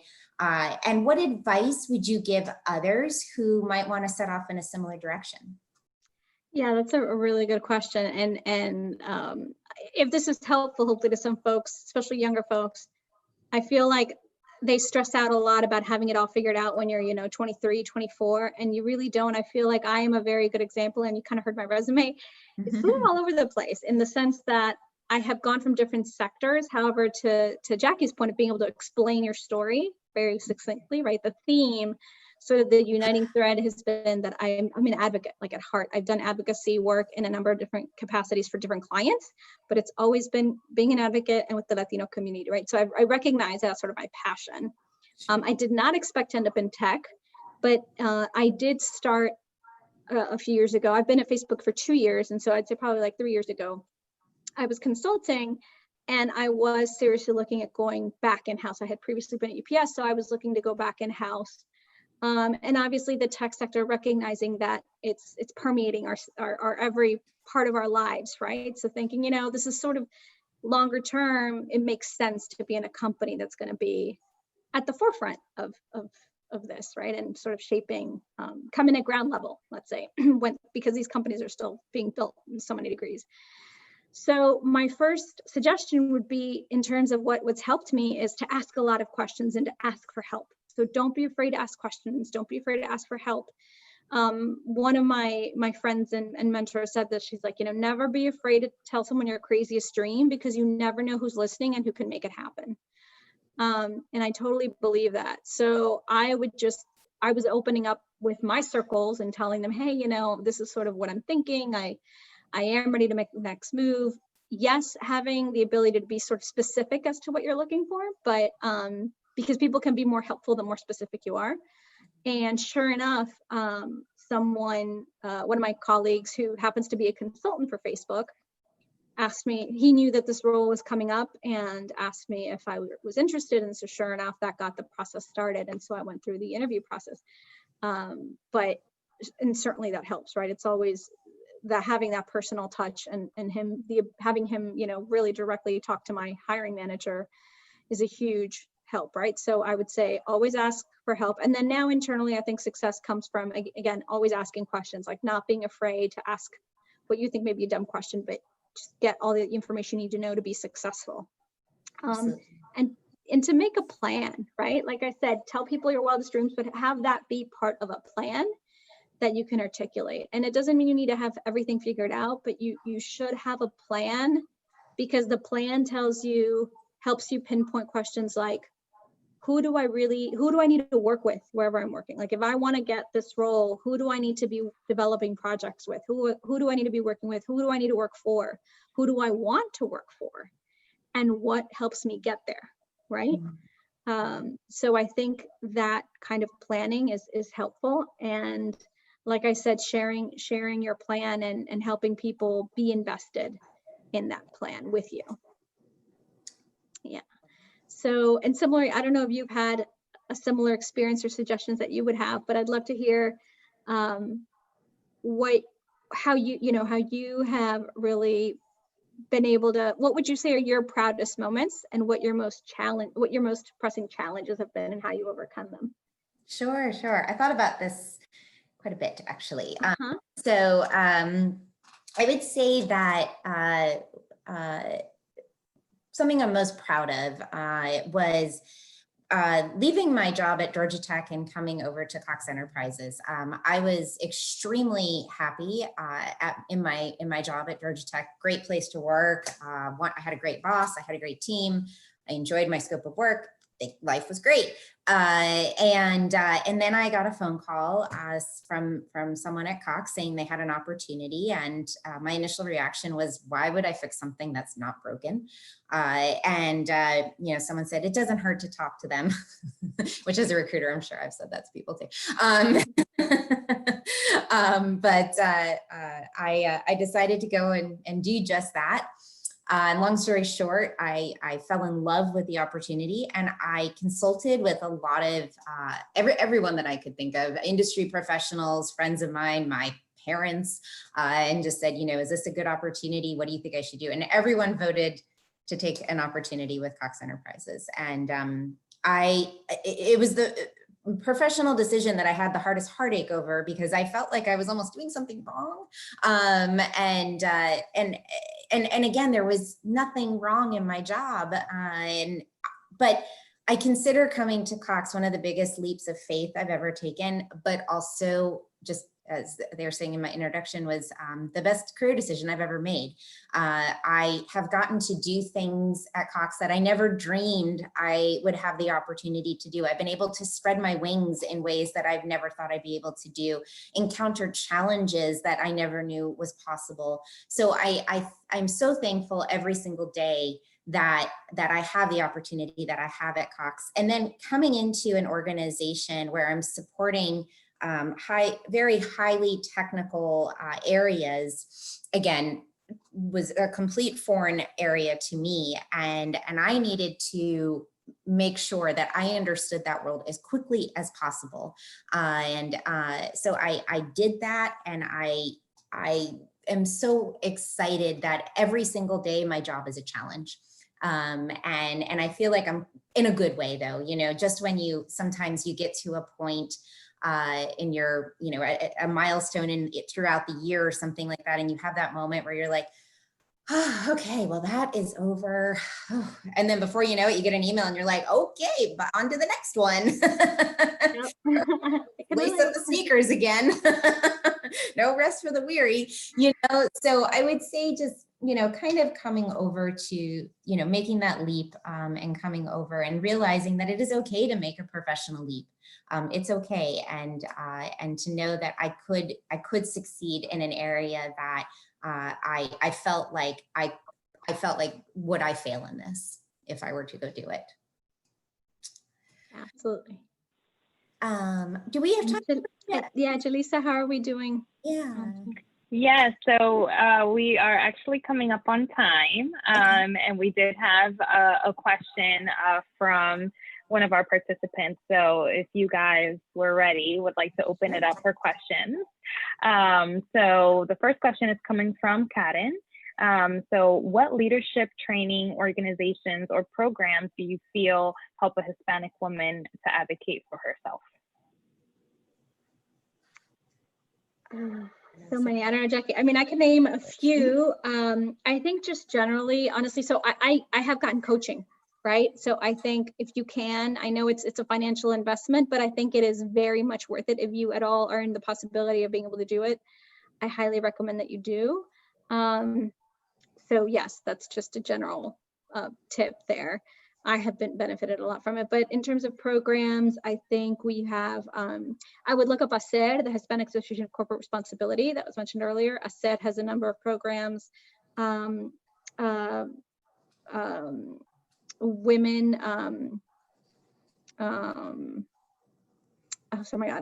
Women of ACE, Hispanic Association, it's HACE. So Women of ACE, look up that. In terms of just general leadership, there's also, of course, I'm in politics, so there's more like just leadership development programs like Emerge. Emerge tends to have state-specific programs. So Emerge Virginia, Emerge Atlanta, Emerge Georgia, Emerge. I would look up Emerge, and for immigrants too, right? There's the New America Alliance and others that sort of also promote leadership among the immigrant community. Jackie, I don't know if you have others. Yeah, I think it's already been said tonight, but an ERG obviously is a great way to get involved, number one, and to gain some insight. Also, too, the one beautiful thing about ERGs is it gives you the opportunity to engage with people on a different level, where you kind of take the business side out of things, and you get the opportunity to have a conversation about, whatever it may be. Along with that too, if a company offers, which most do nowadays, offers any kind of like, and this isn't necessarily a program, but community outreach, that is an amazing way to meet anyone that's in senior leadership and spend an afternoon with them doing whatever it may be. I have had some of my best conversations with leaders doing Habitat for Humanity. People who I never thought I would talk to, people who I never thought I never even knew actually. Or like I would see their name in an email and, they'd be handing me a paint can and they'd say their name. And I would say, oh yes, how are you? Nice to meet you. So even might not necessarily be quote unquote programs, but opportunities within your company like that are always very big to take advantage of. And I would just add there too, ask the questions too internally. If you're at a company, most companies have internal leadership development programming. Usually it's open and they have like the standard leadership development courses you can take, just like you would take a managing bias course or this or that. They have leadership development or communications courses. But then there's also what I like to call the secret leadership curriculum. There's often truly very not spoken leadership development programs that you only hear about because so-and-so went through it. And so that happens too. So ask your bosses, ask people around you sort of what is available where you are. Great, awesome. Well, thank you so much, Jackie and Soraya. We are at time for our second fire chat, but it was extremely insightful to have two amazing Latinas, which also have the commonality of the tech industry too, right? I think that's super cool. So thank you so much for your time this evening. It was a pleasure. Great. Thank you. Thank Yes, you. thank you. Awesome. So we're continuing to get all of your posts and your hashtag submissions for our social media engagement here. And our third winner here we have is Loquita619. These I have a very fun Instagram name too, and they just kind of remind me of like the AIM usernames if anybody was like on AIM, you know, back in the day. So Loquita, and I'm not sure who's behind the username, but make sure you email wall@atlanta.alpha.org to receive your gift card. Great. So we are going to give everybody else another break until we jump into our last and final fireside chat of the evening. So I welcome Apuinka back for a quick intermission. Thank you all. We'll be back in a few minutes.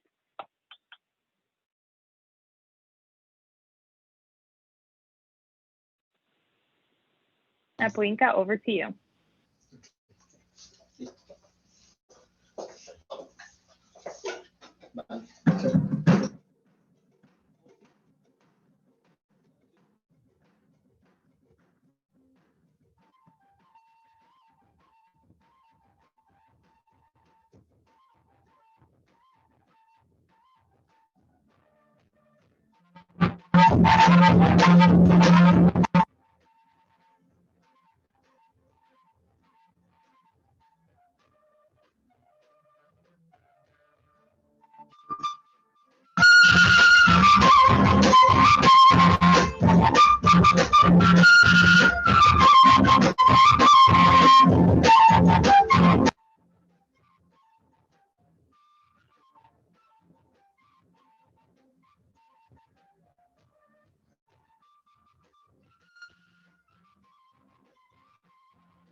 amigos de ALPFA, Felipe y a todo el panel que está integrando esta noche. Un saludo de parte de Apuinka, de Jorge, Ángel, Luis y John. Nos vemos en la próxima. Muchas gracias. Excelente. Muchas gracias, Apuinka. Hasta la próxima. All righty. So moving right along to our final fireside chat of the evening. It's been a very, very eventful evening. We hope that you are all enjoying the programming that we scheduled for you tonight. So next up, we have Mirkeya and Gabriela. So introducing Dr. Mirkeya Capellan. Dr. Mirkeya Capellan is responsible for IT training, resource management, and strategic projects at the Mercedes-Benz US corporate office in Atlanta, Georgia. She oversees vendor and resource management activities within IT and leads special projects and initiatives by IT management. Dr. Capellan also manages a quality assurance team responsible for conducting performance, load, stress, and integration testing. Prior to Mercedes-Benz, she worked as a senior manager at Sogeti USA, an information technology consulting firm. In her 20 plus years in the industry, Dr. Capellan has held several positions and worked within different sectors.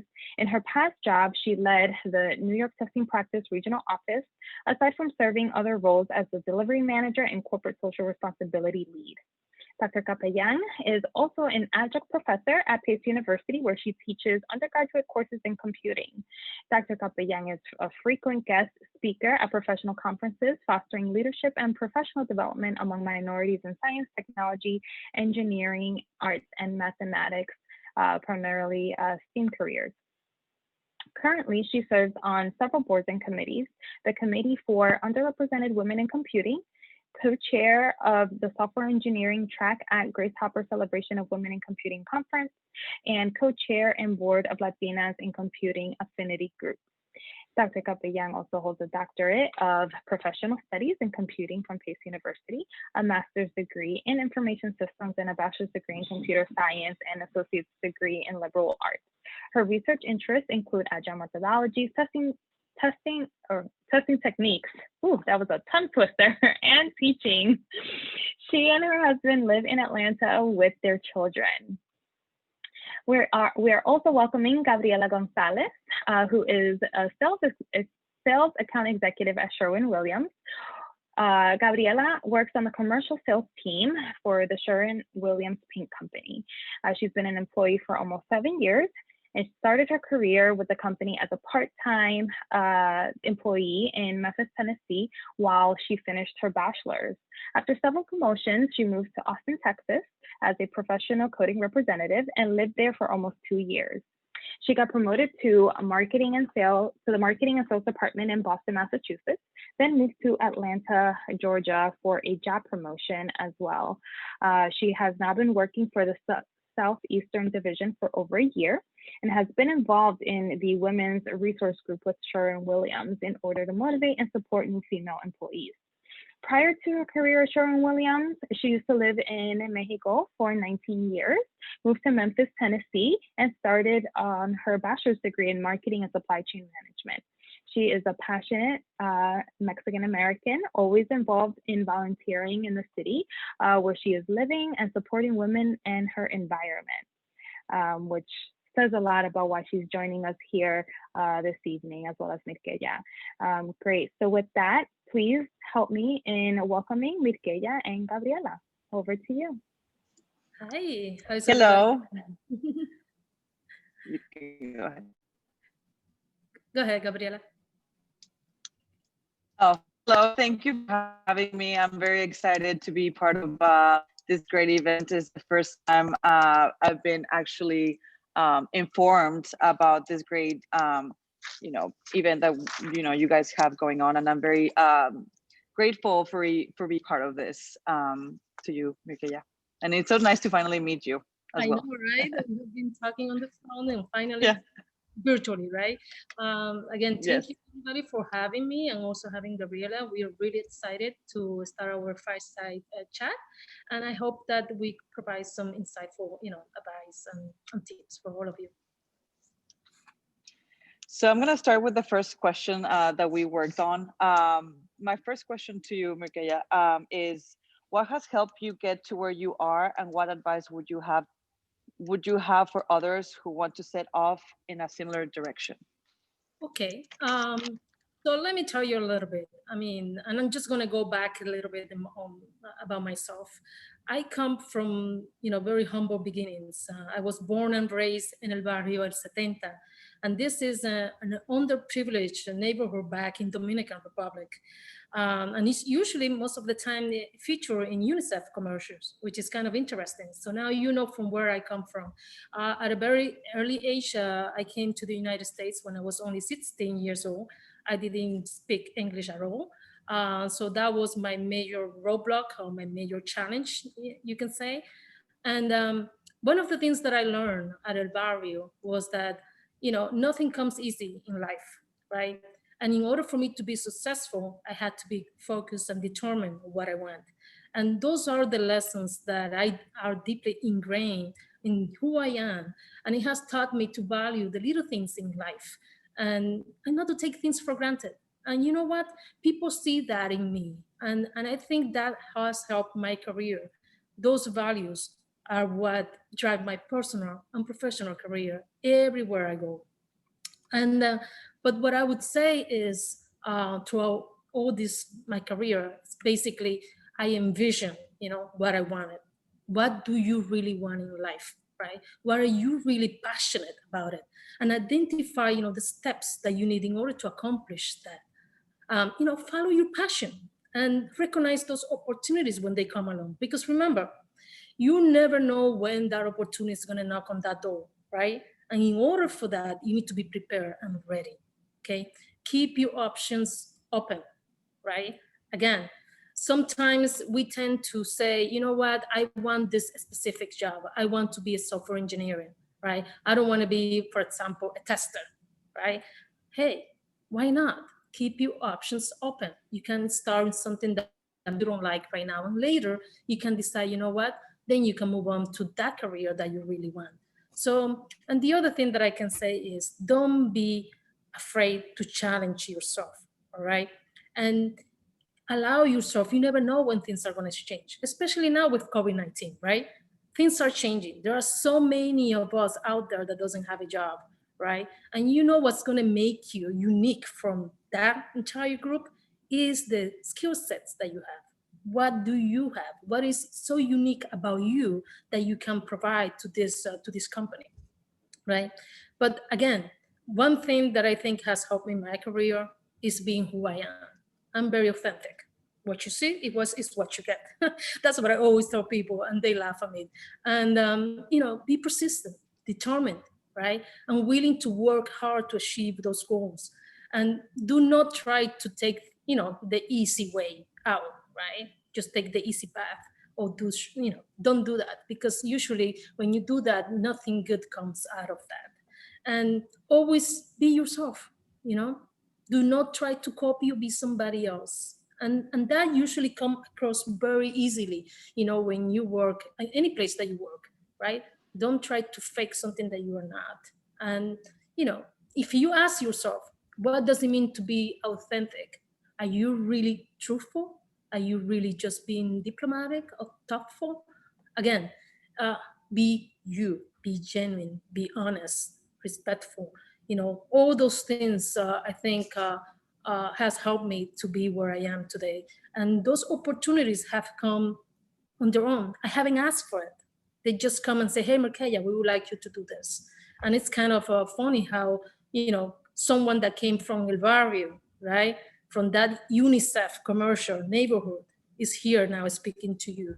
So basically, it's, who I am that have made that change and how determined I was. So I said all those things about me, but what about you, Gabriela? Have you, Okay. can you tell us a little bit about yourself? Yes, and I would say it's impressive, your background, and I'm really, I bet that you're really proud of yourself, because I can tell with the, Latina background. I was in Mexico for 19 years and then moved to Memphis. I wasn't a bilingual school, but, knew the basic on asking the basic questions and anything like that. But I started my career and my bachelor's degree, and I was very shy. I was really scared of asking questions. I was very nerdy. I was always up, on the front of school and always trying to be, best, because it's difficult whenever, and I got a little bit overwhelmed because I was not used to the type of universities back in Mexico. So you really have to stand out and to basically, overachieve your fears. So for me, the most important thing that helped me out on my career, on my personal and professional way, family was, they still are very active in, in my personal and professional way. They always supported me in everything. So that helped me to be a little bit, to believe in myself, because that's very important, to believe in yourself, to overcome the fear of asking. Like I remember when I was a part-time with Sherwin-Williams, I was terrified of asking any questions because there's so many like sales numbers that we need to, um, uh, like know about on how to, because you start from the beginning on how mixing paint.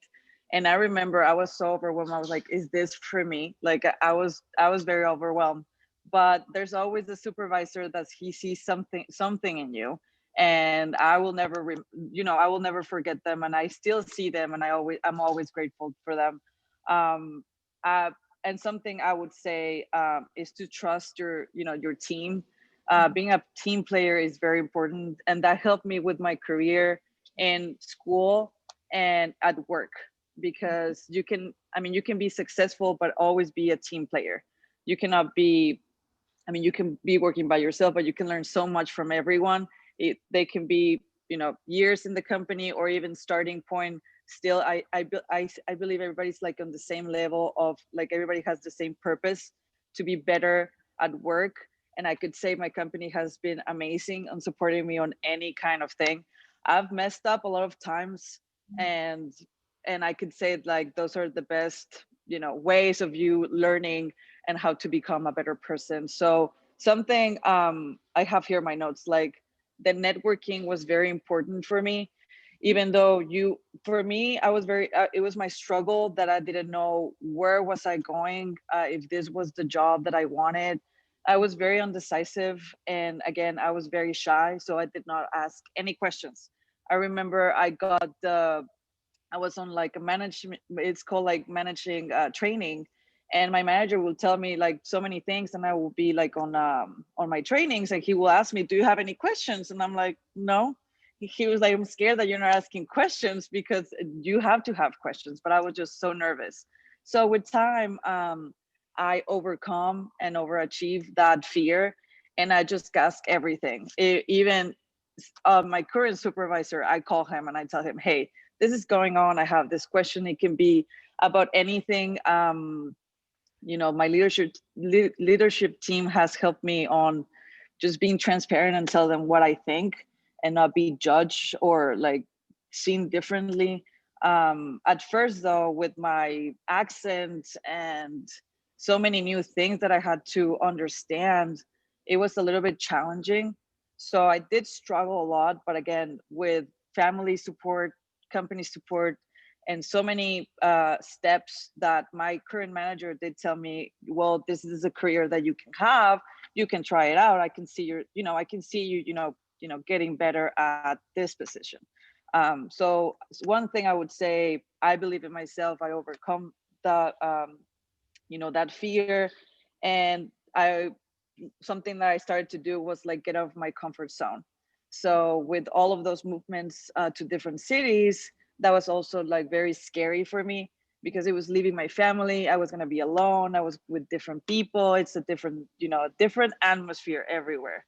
So yeah, that's basically it. But I tried to be like involved also in the company internally. So I was always involved in the women's resource group, because I know that it's difficult in my company area, because it's very like male dominant. So it's very important for me to know the support, and also for me provide that support for new people that I would like people to have. I would like them to have the support that I didn't have. So yeah, that's basically it about me. Wow. Yeah, I know it's tough. I mean, It's hard.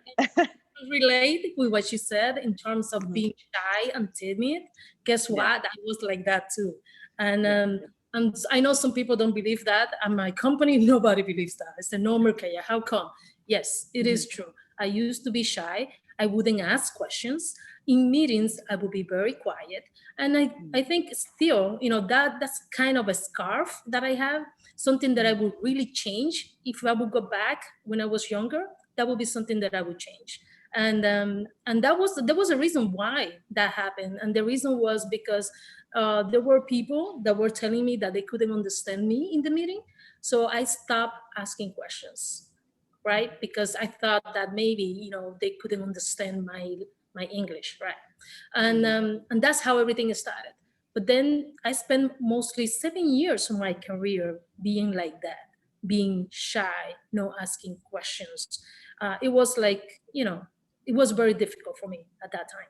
So basically that changed just because I went to a conference of women in computing. And out of that conference, I came out a total new person, totally different. Believe me, people doesn't know the difference between what I was back then, what I am now. And that's what really helped me, seeing other women that were similar like me, supporting each other. That's what really helped me out. But one of the things that I would probably, I think it's very important, one advice that I would give to all those people that are starting out right now is, be like a sponge, right? Learn everything that you can about the company that you're working for and with the people that you're working with, okay?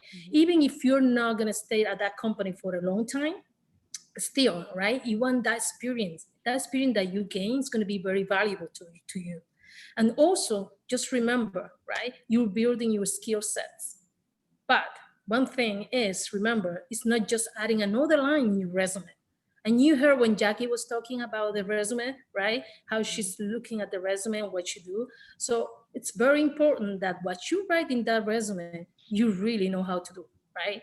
That you really own it, okay? And some people I know some people, what they do is they just put it out there and they don't know much. And sometimes you move from one career to another without really, grasping and understanding what the job entails, okay?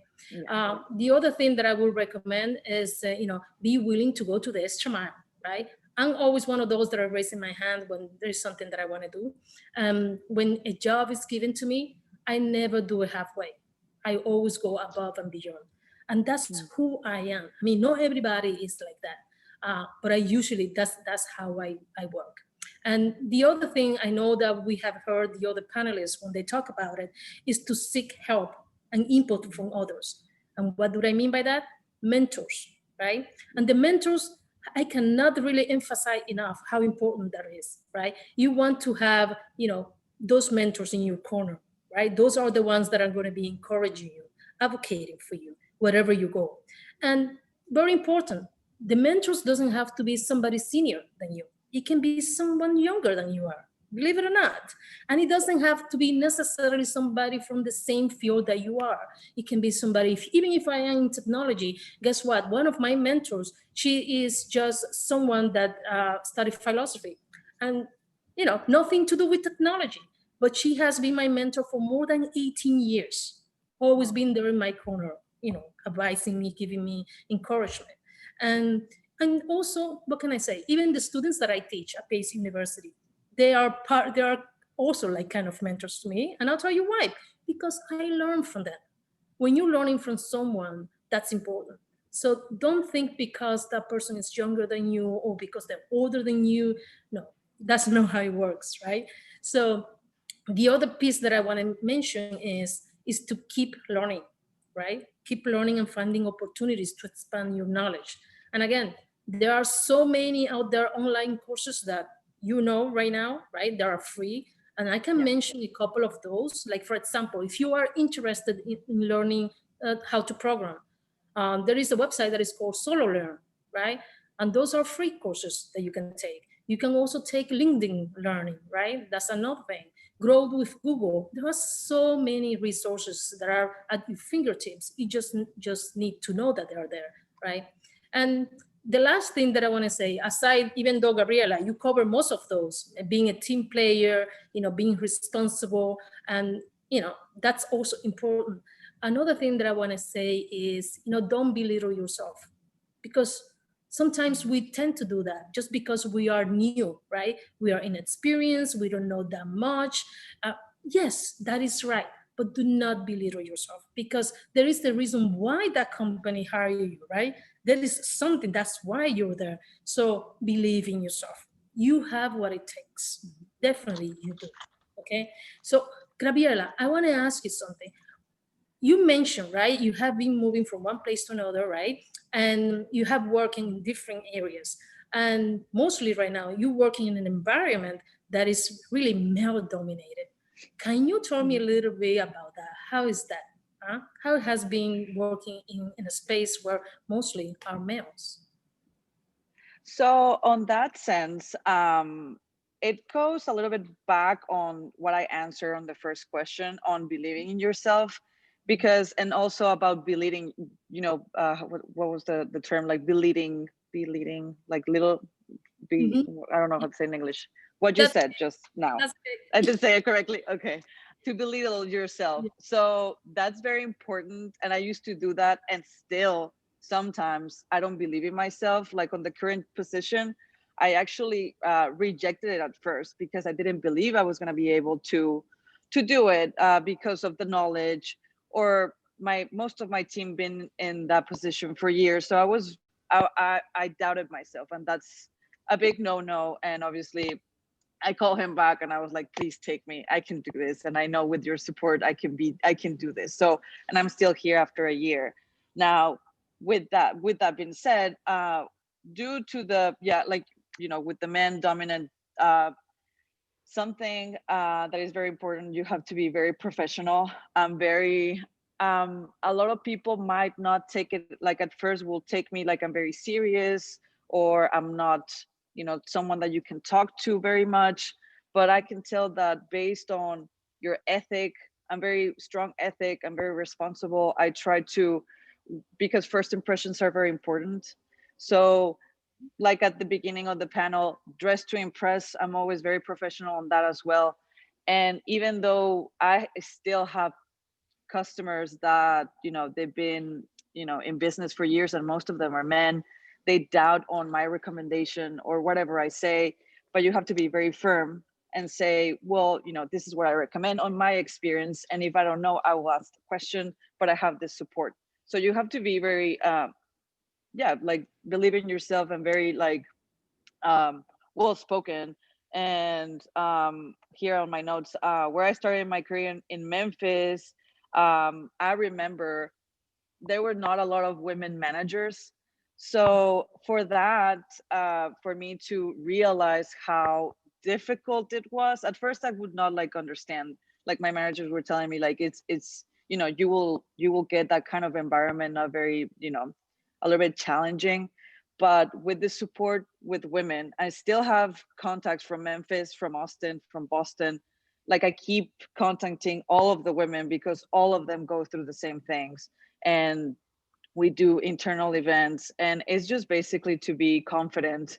The company support, my knowledge, obviously with time will, you know, be better, and I could be better with customers and generate, you know, more business. But as far as now, I mean, I don't think, I mean, a lot of people can have different challenges, but as far as men, I could just say like, just, you know, be professional, tell them what you think of, tell them what, you know, all of your experience. And even though they, you know, belittle you, I have the support of my team and my boss. If something, you know, bad, you know, if I get like a bad comment or anything like that, because it has happened before, unfortunately. But you have to stand up for yourself, because you're here as a, and more as an Hispanic, on different states, I will get, you know, different kind of communication towards me, not very beneficial. And you have to stand up, you know, up for yourself and just be very professional and political and move forward, and not let that to, you know, get you down. And because you're, I mean, I have to remind myself what I'm capable of. And I'm keep like, there's a lot of people that, you know, we're still learning a lot. And like you said, your mentor can be younger than you or older than you, it doesn't matter. And I keep learning from different employees, and I keep like sharing ideas as well, and just empowering, you know, each other as teammates. That has helped me like go above that kind of, you know, industry with this environment mainly. Great. Well, yeah, so we are actually coming up on time. I know the time just flies by when you're having fun, right? And so much great conversation. Yes, I had like 3 more questions for Mirke, yeah. Oh, wow. So, okay, so we do have one question actually from the audience. and you know, we can spend a little bit of time you know, from both Gabriela and Miquela. So the question is, how did you find your passion? So yeah, Marcel wants to start out. Loaded question. I'm very passionate myself, and you can see it, right? I'm moving up my arms when I speak. But really, it's you know, it's my drive. It's what I want to succeed. I want to excel. I want to make a difference, right? I want to be a role model for others, and just believing in yourself. It's very important. You know, when you believe in yourself, that's key. Because if you don't believe in yourself, believe me, nobody else is going to do that, right? So, and the way how I started with my passion, I'll tell you, it's mostly from, like I said, my humble beginnings, right? I'm very grateful with what I have today. And I know that going back to what I was, to where I am here today, is like a dream, right? The American dream, which I'm living myself. And it's more about, you know, helping others. As a Latina in tech, I see myself that I want to help pave the way for those that are coming along, for the next generation, and, you know, to help underrepresented groups, not just, you know, Latinos. And you know how it is, right? There are multiple factors that contribute to the barriers for minorities and to pursue careers in STEAM. And these obstacles are partially because of the lack of role models and community outreach programs, and also educational awareness. And, you know, as a professional in the industry, I can make a difference as a role model. And all of you can do the same by speaking at conferences, by going to high school and speak to the kids, right? You know, you need to inspire, you need to motivate them, and you need to transpire that, right? How you transmit what you feel, that passion that comes out. So that's me, right? Si se puede, you can do what you want. And I love my job. I love everything that I do. Believe me, when there is something that I don't like about my job, I change it. I change it by switching my mindset and saying, okay, Miquela, you've been asked to do this job. I know you don't like it much, but you can change it if you want to. And that's what I do. I change, it's like a switch. I change my mindset and I start looking at it from a positive way. And then guess what? I end up loving it. So that's my advice to you. When you have things like that, just do like I do. Change your mindset and things will be better. Sorry, I took too long. No, you're fine. No, definitely. Even on my side, whenever you say about leadership, I always saw my dad as a role model on, you know, business. And I've always wanted to be that person to other people. So even though it's like a day-to-day basis, sometimes it's like, oh my God, another day for work. Or I remember as a part-time, is, you know, some people just see it as a paint or whatever, but it's part of your daily basis. Every people you see at work, you basically see them more than family. Now I do, now that I live here alone. And you have to balance life and professional life, right? But I would say that by learning everything that I can achieve and what I can, you know, succeed. Even for me, at first it was public speaking. I had to go for classes for public speaking because people would not understand what I was saying in Tennessee, because the like, it was just completely a different language for me. So it was challenging, but the passion that grew on me was not, I just don't see it as a sales job, but I see it as part of my routine, as my daily life. And I can, you know, change someone's professional in a good way, or even myself by learning something from another person, you know. And I can go to many different ways in this company and my future. So like you said, like, if you don't give that image for other people and your passion on what you're doing, you're not gonna, I mean, you can succeed for sure, but it will be a slow you know, path. And it's always to be exciting. And like you say, it's the American dream. I mean, I didn't see myself in the United States when I was in Mexico. And I now think of myself, what would I be doing in Mexico? I don't think I would be this successful if I was back home. Unfortunately, I miss my country and family, but if I'm here with this, you know, with this amazing support and people and this kind of events that I'm like overwhelmed and so excited to be part of, you have to, you know, be proud of yourself and, you know, demonstrate the passion that you have for your job and, you know, your career. So I want to take the opportunity to thank, you know, Makaya, Gabriela, you know, Soraya, Jackie, Yvonne, Marcel, everyone for doing this today. This event is, you know, it's been great. It's so inspiring to hear all of you. I thank you again for the opportunity to meet some of you for the first time virtually, right? I mean, it's about the power of knowing, right? I got to meet, you know, I know Merkeya because I had the opportunity to go to Mercedes-Benz headquarters, and I know Yvonne from New Jersey when I used to live in New Jersey, and then I, little by little we get to start connecting and get the opportunity to connect with all these amazing Latina leaders that were part of Women's of Alpha this year. So I really appreciate your time. Thank you for doing this for Alpha, and I'm sure we'll hopefully soon we'll meet in person and have a, you know, Latinos like to give hugs, right? So we'll we'll give a hug and thank you for everything. Jelitza, again, amazing job. Please, you know, congratulations. Thank you for doing this and helping our chapter. And then I want to also thank our entire board for continuing to put together events and working together. Carolina, again, our social media manager, thank you for, you know, continue promoting the events. I want to invite everybody to continue to follow Alpha Atlanta on social media. I want to invite everybody to become a member of Alpha. The basic membership is actually free. So if you go to alpha.org, please join and continue finding out all these amazing events that we have.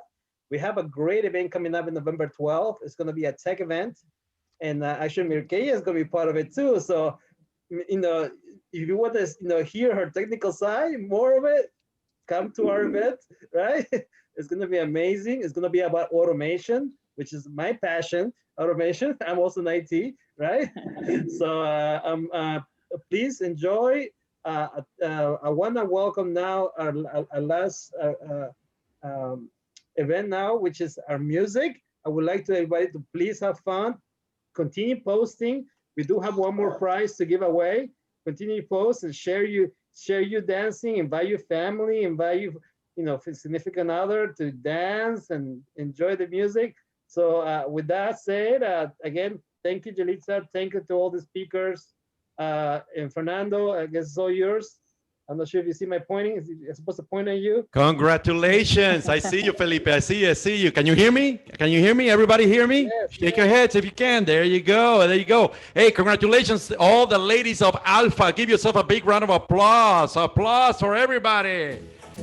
Yes, indeed. It was a great, hey, I was watching. I wasn't listening. I tried to listen as much as I could, but I couldn't. But congratulations to all of you. Thank you for being here. We're going to go ahead and loosen up a little bit. It sounds good? We're going to play some music. And please crank it up if you have a cocktail of your choice. I think it's time for a cocktail of your choice. Definitely. It's Thursday night. Yeah. You know what I'm saying?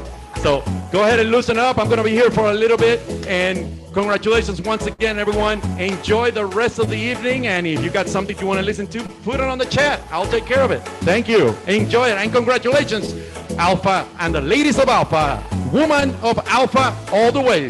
Congratulations.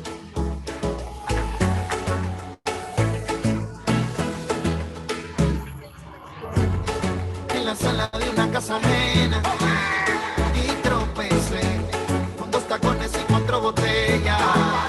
Voy recordando la cosa así que estuvo buena. Ahora se puso bueno, ahora se puso bueno. Y me encontré en el sofá con un par de morenas. ¿Para qué seguir trabajando? Yo sigo celebrando, así la vida se vive mejor.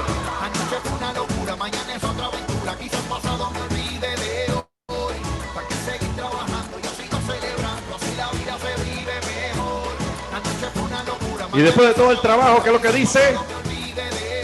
Vacaciones. Necesito vacaciones, mi dolor es de cabeza, solo me bastan mis amigos y un traguito de cerveza. Necesito vacaciones, mi dolor es de cabeza, solo quiero que me avisen si esta noche hay una fiesta.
desesperado, una cartica que yo guardo donde te escribí, que te sueño y que te quiero tanto, que hace rato está mi corazón latiendo por ti, la que yo guardo donde te escribí, que te sueño y que te quiero tanto, que hace rato está mi corazón latiendo por ti.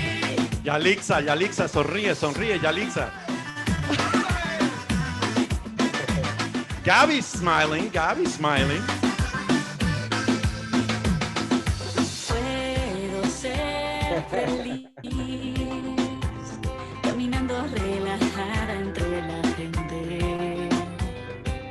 Yo te quiero. We might not be together, but we're still gonna go ahead and get loosened up. Come on, everybody.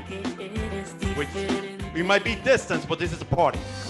A mi manera, despelucado, en una bici que me lleva a todos lados, un vallenato desesperado, una cartica que yo guardo donde te escribí, que te sueño y que te quiero tanto. Jackie and Yvonne, you wanna open your camera for a picture?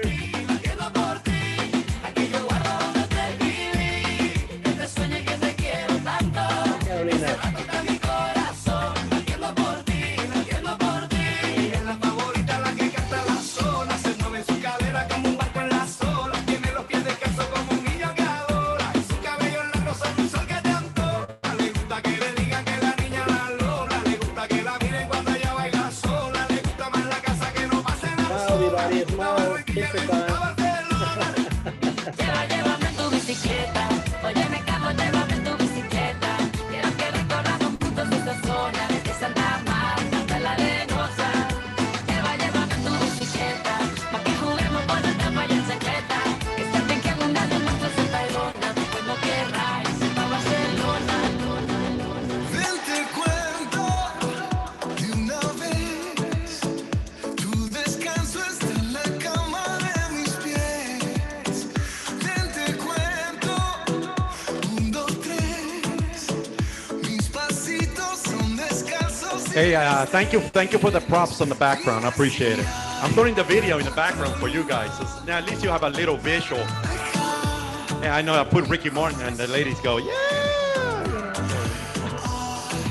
Tienes razón, mejor porque no nos vamos los dos. Si tú quieres nos bañamos, si tú quieres nos soplamos para secarnos lo mojado. Si tu boca quiere eso y tu cuerpo quiere eso, arreglamos. Si tú quieres un atajo y no quieres por ojo, yo te llevo bien callado. Vente pa' acá, vente pa' acá, vente pa' acá.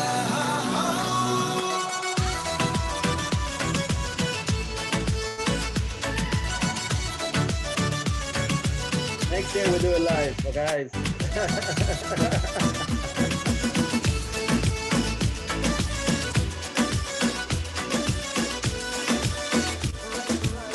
Tú me partiste el corazón,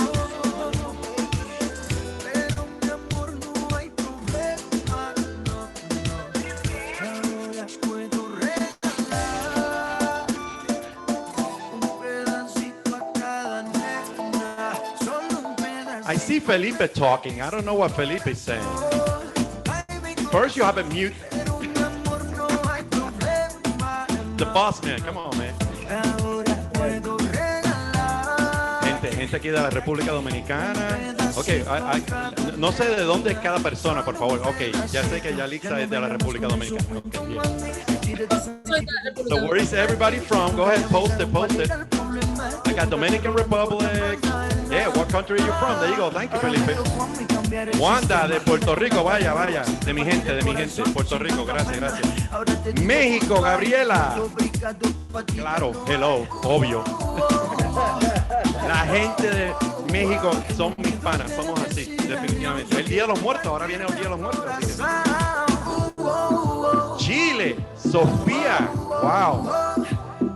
Felicidades, felicidades, Chile. Jersey Boricua, okay, interesting. I like how you claim New Jersey and at the same time you claim Puerto Rico. That's awesome.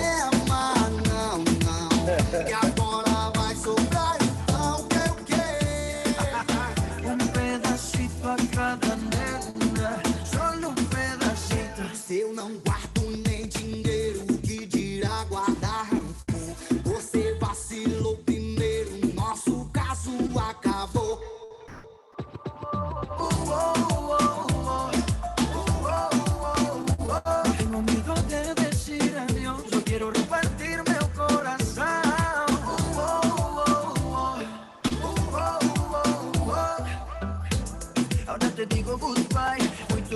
mundo para ti ya no hay. Tú me partiste el corazón, ay mi corazón, pero mi amor no hay problema, no, no. Ahora puedo regalar un pedacito a cada nena, solo un pedacito.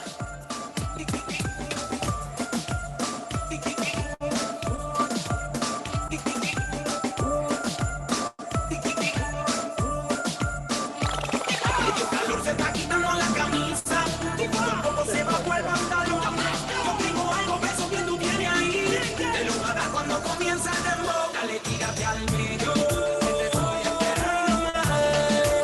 Dale hasta abajo y sin miedo. Pégate más y pa'l suelo. Que te estoy esperando. Dale, tírate al medio.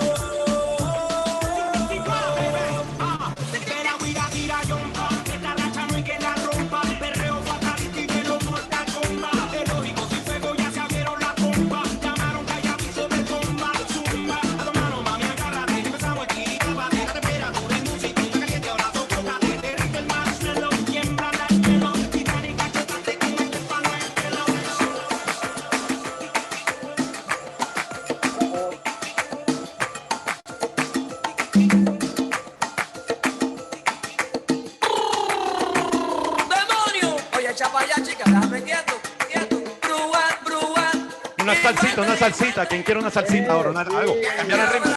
Esa chica que me tiene arrebatado, que me tiene medio loco, que ya estoy enamorado.